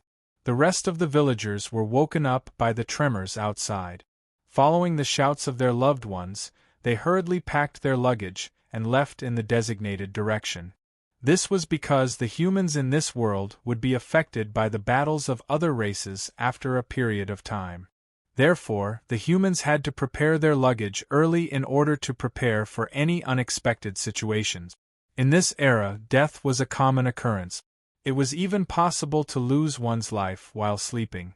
Therefore, the people were used to preparing their luggage early. Like people who were used to earthquakes, they didn't panic and left in an orderly manner. However, it could be seen that the humans in this world lived in a cruel world. Seeing that almost everyone was leaving, Crone noticed that Rick and the Villo siblings didn't leave. "Did something happen?" Crone said worriedly. According to Rick, the Villo and Shiobi were clear-headed, so he wanted to discuss some issues with them. Crone believed Rick's words. After all, if the Villo siblings weren't smart, they wouldn't be able to wander around in this chaotic world. Because idiots had already died in the hands of natural disasters, black and gray, and other races. Even if it was because they had overslept the previous night, it was impossible for Rick, Varen, and the others to not be affected by such a violent tremor. Therefore, the only answer was that something else had happened. Crone ran to Rick's room. Looking at the half-closed door, Crone trembled as she pushed the door open. Rick's body trembled as he knelt on the ground in grief, and let out a sorrowful cry. "Damn it! How many more times do I have to go through this, Rick?" Crone looked at her grief-stricken brother, and couldn't bear to see him like this. Crone hugged Rick from behind and comforted him. "That's enough, Rick. Leave the rest to me." Then, the corners of Rick's mouth curved into a smile. "Have you memorized it, Villo?" After Rick finished speaking, Wuming and Zio appeared at the door. At the same time, Wuming was holding a pen and paper in his hand. Not a single word missing. Wuming raised the paper in his hand at the same time. "That's it, Crone.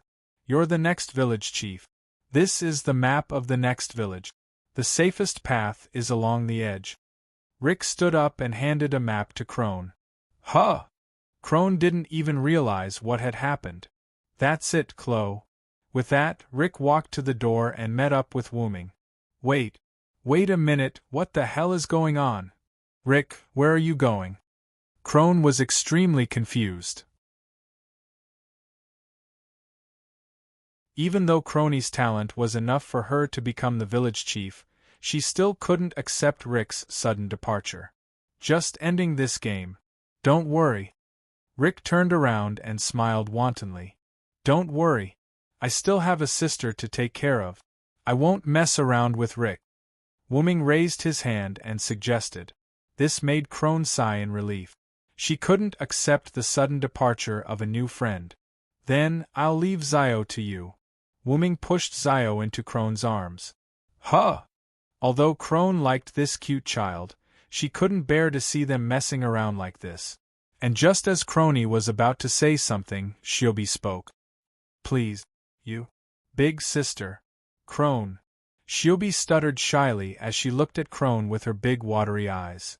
Instantly, the suggestion magic that Wuming cast on Zio was activated. With Zio's cute performance, Crone, who was a normal person, seemed to have been charmed. "Wah, leave it to me." Instantly, Crone shrieked as she hugged Zio and rubbed against her. "I'm just sending Rick off. I'll be back soon." After Wuming finished speaking, Rick and Wuming left. After Wuming and Rick left, Crone reacted. "You must return safely," she prayed to the running man. Outside, on the path of retreat, due to the fight between the goblins and the dragon goblins, not only did the ordinary people have to return to the village, even Rick and the specters had to return to the specter's nest. Now, Wuming and Rick were walking on the path to the specter's nest. "I wanted to ask, are you going back to the village?" Rick looked at Wuming suspiciously. Therefore, according to the plan, Wuming had almost no time to leave Rick and the others and return to the village. "I have my ability. I can create a clone of the same level as me," Wuming explained. Wu Ming's dependent avatar had the ability to split his avatar. Wu Ming was going to use that ability to send his avatar back to the village to take care of Shiobi. After all, Shiobi was just living with human beings. Not to mention whether Shiobi's avatar would be discovered by human beings. Moreover, Shiobi needed someone to enlighten her. "It just so happens that I also have a question," Wuming said. "Do you want me to record what you said just now? Isn't that something that can be forged in minutes?" Only the heavens knew why there was a need for someone to record the words with a pen and paper as proof. Wuming wasn't wrong at all. That thing could be forged directly. It's just a title to replace the village chief. It's not that useful. Rick smiled slightly. "You really have a bad taste." Wuming joked. "Goddess Sama is not qualified to say that," Rick retorted. "Ha ha ha," both of them laughed.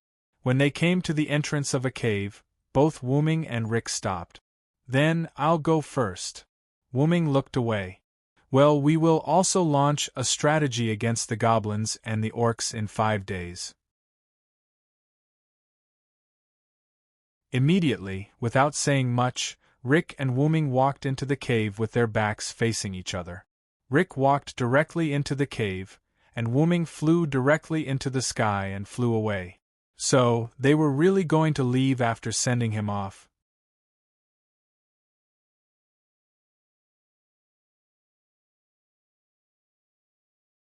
Chapter 433. After Wuming left the human gathering place, he directly returned to his true form and flew into the sky. Then, because of the plan, Wuming directly cancelled the various shielding techniques on his body. At the same time, Wuming also released his own energy, which was the holy aura. At that moment, Wuming was like a flame in the night, no, a fireball, which was extremely eye-catching. Now, the goblins' air fleet is on the northern coast of Lucia. Wuming remembered the map that Rick showed him. Wuming stayed in the air and looked to the north. Wuming's current location was south of Lucia, which was not far from the northern coast. Let's mess around a little. With that said, Wuming spread his wings and quickly flew toward the north. In the south, Lucia and Yar Ayla intersected. It was an ocean, and the Forest Elves' fleet was sailing from that ocean. As the current chief octopal sorcerer of the Forest Elves and the main researcher of the Zeroth Ward of the Void, Shinki Nirbalion's wisdom was naturally needless to say. She was also quite proud of herself, so she took on the heavy responsibility of the Forest Elves' fleet commander. However, she was rather fearful of the mysterious powerful being that the dragon spirit mentioned. After all, even though it was annoying to think of a musclehead who didn't have any intelligence and relied solely on brute strength, Schick had to admit that his powerful strength was indeed frightening. As a result, it was no longer appropriate for her to act freely in Lucia. Shinki once suspected the identity of the mysterious powerhouse, but she could not tell which race he was from until the creator of the Sky Forest Elves, Canas, arrived. Her creator, the god Canas, had told her that the mysterious expert was not from another race, but a god from another world. However, the star cup of that planet did not work on him, so she did not have to worry about him competing for the star cup. Coincidentally, she received news recently that the Forest Elves' old rival, the goblins, was attacked. According to the spy's report, the goblins could not capture the other party's figure, and the fleet's instruments could only detect a large number of powerful energy sources. Those energy sources were not elves, but unknown energy sources. From this, Shinki judged that the dragon who attacked the goblins' fleet was the powerhouse from another world that Canas mentioned. Therefore, Shinki decided to evacuate the Forest Elves from Lucia. However, it seemed that the goblins' losses were not serious. Because of that, it just proved that the mysterious powerhouse was just passing by, and the reason for the attack was unknown. In any case, the Forest Elves enjoyed watching the Forest Elves. Shinki made such a decision in order not to let her people follow in their footsteps. So, as the Forest Elves fleet, the Elves airship fleet, the Elves airship fleet, and headed to the Yar Ayla continent. Naturally, Shinki had his own plans for heading towards the continent of Yar Ayla. Godzazazaz, the Zeroth Elves, the Zeroth god, was the Elves's, was the god. Standing at the front of the fleet, Shinki looked at the Lucia continent. For the sake of our god, please bless us, Canas. Shinki prayed to his god. And at that moment, not good.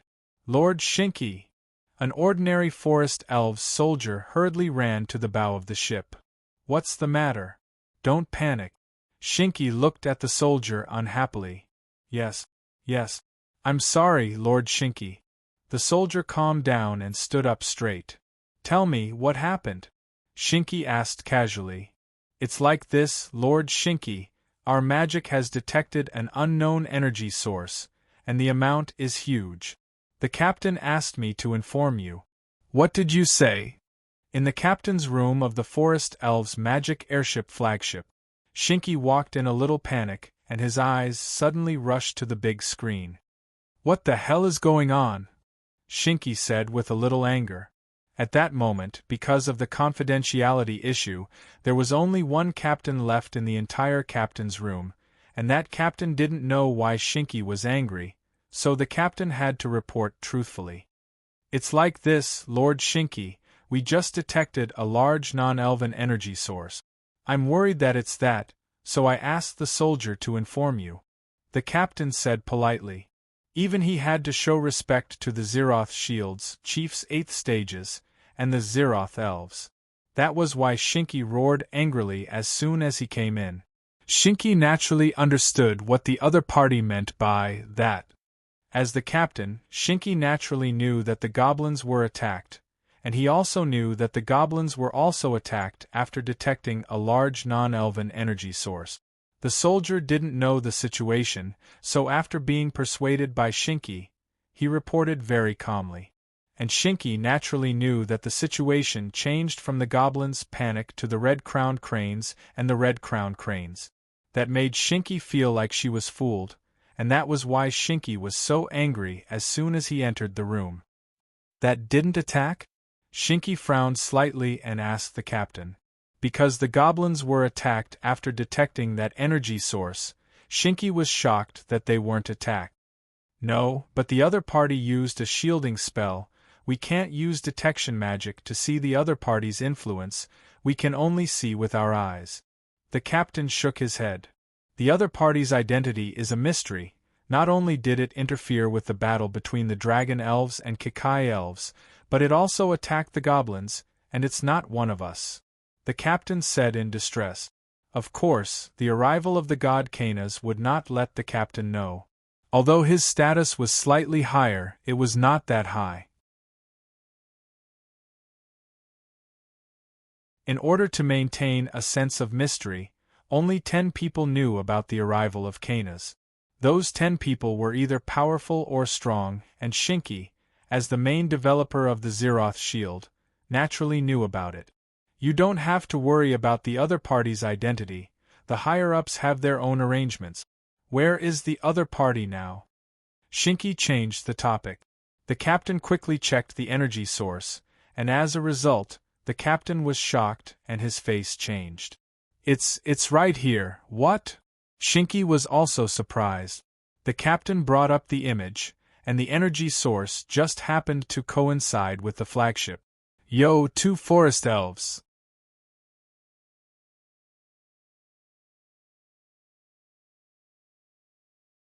Chapter 434. Wuming's voice came from the captain's room. Who is it? The captain roared and looked towards the source of the voice. A young man with black hair and red pupils wearing a loose white shirt appeared out of thin air at the door of the captain's room and leaned against the wall of the captain's room. Oh, aren't you looking for me? Wuming smiled. Xianku frowned slightly and said to the captain without turning her head. You can leave first. But, Lord Xianku. Okay, I understand. The captain wasn't stupid and walked towards Wuming's position. That was the door. Wuming wasn't afraid that the captain would go home and call for reinforcements, because both sides knew that violence wouldn't solve the problem. The captain's room door opened, and the captain took a deep look at Wuming before leaving. Bam, tch, the captain's room door closed again. Now, the only ones left in the captain's room were the Forest Elite's chief level 8 sorcerer Xianku Nirba and Wuming. Then, Lord God, what can I do for you? Xianku politely bowed slightly and greeted Wuming. Don't be nervous, Wuming said calmly, then walked to the captain's room and sat down. I don't mean any harm. Wuming maintained a smile as if everything was within his control, and looked at Xianku with incomparable arrogance. You must be joking, Lord Canas has already told us about you. As a god from another world, you don't need to compete for the Star Cup, so please tell us your intentions. Xianku's words were still polite, but Wuming could hear the mockery in her words. You really dare to say that, Canas' creation? Wuming was instantly angered. Although he still had a smile, the anger in his eyes and the aura he emitted made Xianku feel terrified. After all, Lord Canas is a supreme existence, we can't compare to you in terms of power or wisdom, so please forgive Xianku's offense. Xian Kunirba's meaning was clear. They were weak, so it was better to be straightforward with a powerful being like Canis, because they had to agree no matter what. Wuming naturally understood this, so he only got a little angry and calmed down. Then I'll be straightforward. Then I'll get straight to the point. I found something interesting in the air fleet of the goblins. It's an existence comparable to the Zeroth protection of the void. What? Xianku heard Wuming's words and couldn't stay calm. Not only was she surprised that Wuming knew about the Zeroth protection of the void, but she was also surprised that the goblins had an existence comparable to the Zeroth protection of the void. Don't worry, even if I know about the Zeroth protection of the void, I won't do anything to you. Besides, I'm here for your own good this time. Wuming smiled and calmed Xianku down. Her beautiful face was solemn. Then, Lord Canis, are you going to tell us about the gophers? Xianku asked. There was another layer of meaning in this sentence. Even if you are helping us forest elves, do you have a purpose or something else? After all, it was impossible to give without expecting anything in return. There was no such thing as a free lunch. As a wise person, Xian Kunirba naturally understood this principle. Don't be nervous. You also know that I can't use this planet's star cup even if I obtain it. I don't have any other purpose, I'm just doing this for my own pleasure. Wuming shrugged and waved his hand. Pleasure? Xianku furrowed her brows in confusion. After all, I can't obtain any benefits from this world. I can only enjoy the pleasure this world brings me, Wuming explained. The goblins have developed a weapon that can explode divine marrow. It's called Marrow Explosion. The Marrow Explosion is all loaded in their aerial fleet and can be launched at any time. Wuming's words made Xianku slightly excited. Explode divine marrow? Xianku fell into deep thought. If that was the case, it would indeed have the same deterrence as the Zeroth protection of the void. It was better to believe it than not. They had to be cautious. Let me give you another reminder. The goblins already know that you have the Zeroth protection of the void. Wuming's words gave Xianku another heavy blow. How is that possible? Xianku thought that her forest goblin's defense system and anti-spy system were perfect. Therefore, Xianku didn't think that anyone would be able to sneak in and discover their secret weapon. The Zeroth protection of the void was correct. Since you can send spies to the other side can naturally send spies as well.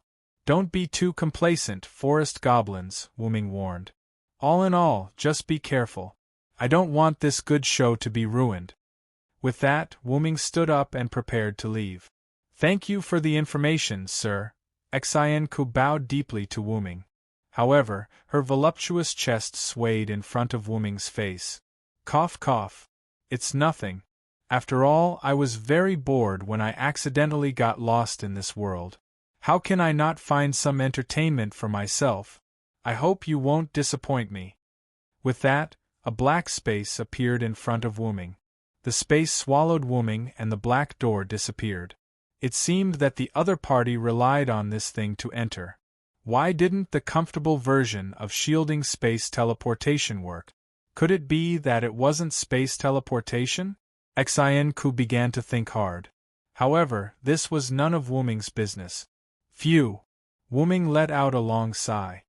Seriously, I'm really not suited to play the bad guy. At this moment, Wuming leaned against a tree and rested. Suddenly, a golden light appeared on Wuming's arm and a clear voice said, Sir Wuming, you were lying to that young lady, right? Of course. I just went to the goblin's place to cover it up. You've been following me all this time. Other than the fact that the goblins have Marrow Explosion, everything else was a lie. Wuming smiled proudly. Including his easily angered and arrogant behavior, as well as the spy's information and his own goal, none of it could be said to be true. As for the fact that he couldn't use the Star Cup, Wuming hadn't even seen it before. Who knew if he could use it? In any case, Wu Ming had no intention of using the Star Cup. After all, the forest goblins have many wise people. Being able to create the Zeroth Ward of the Void and use a fake name, Xin Kunilbarian, is a wise person among wise people. If I don't tell her this, she probably won't believe me. Even if Wu Ming gave Xin Ku the impression that he was an easily angered, arrogant, rude, and vulgar god from another world, Xin Ku would still listen to him. After all, it was better to believe it than not. It would be troublesome if she failed miserably. I've done what I should. The rest will be left to Rick. What I should do now is to meet Artemisia. You're tuning in to the Phoenix Knights YouTube channel. Don't forget to subscribe and join us on this journey to catch the most captivating stories.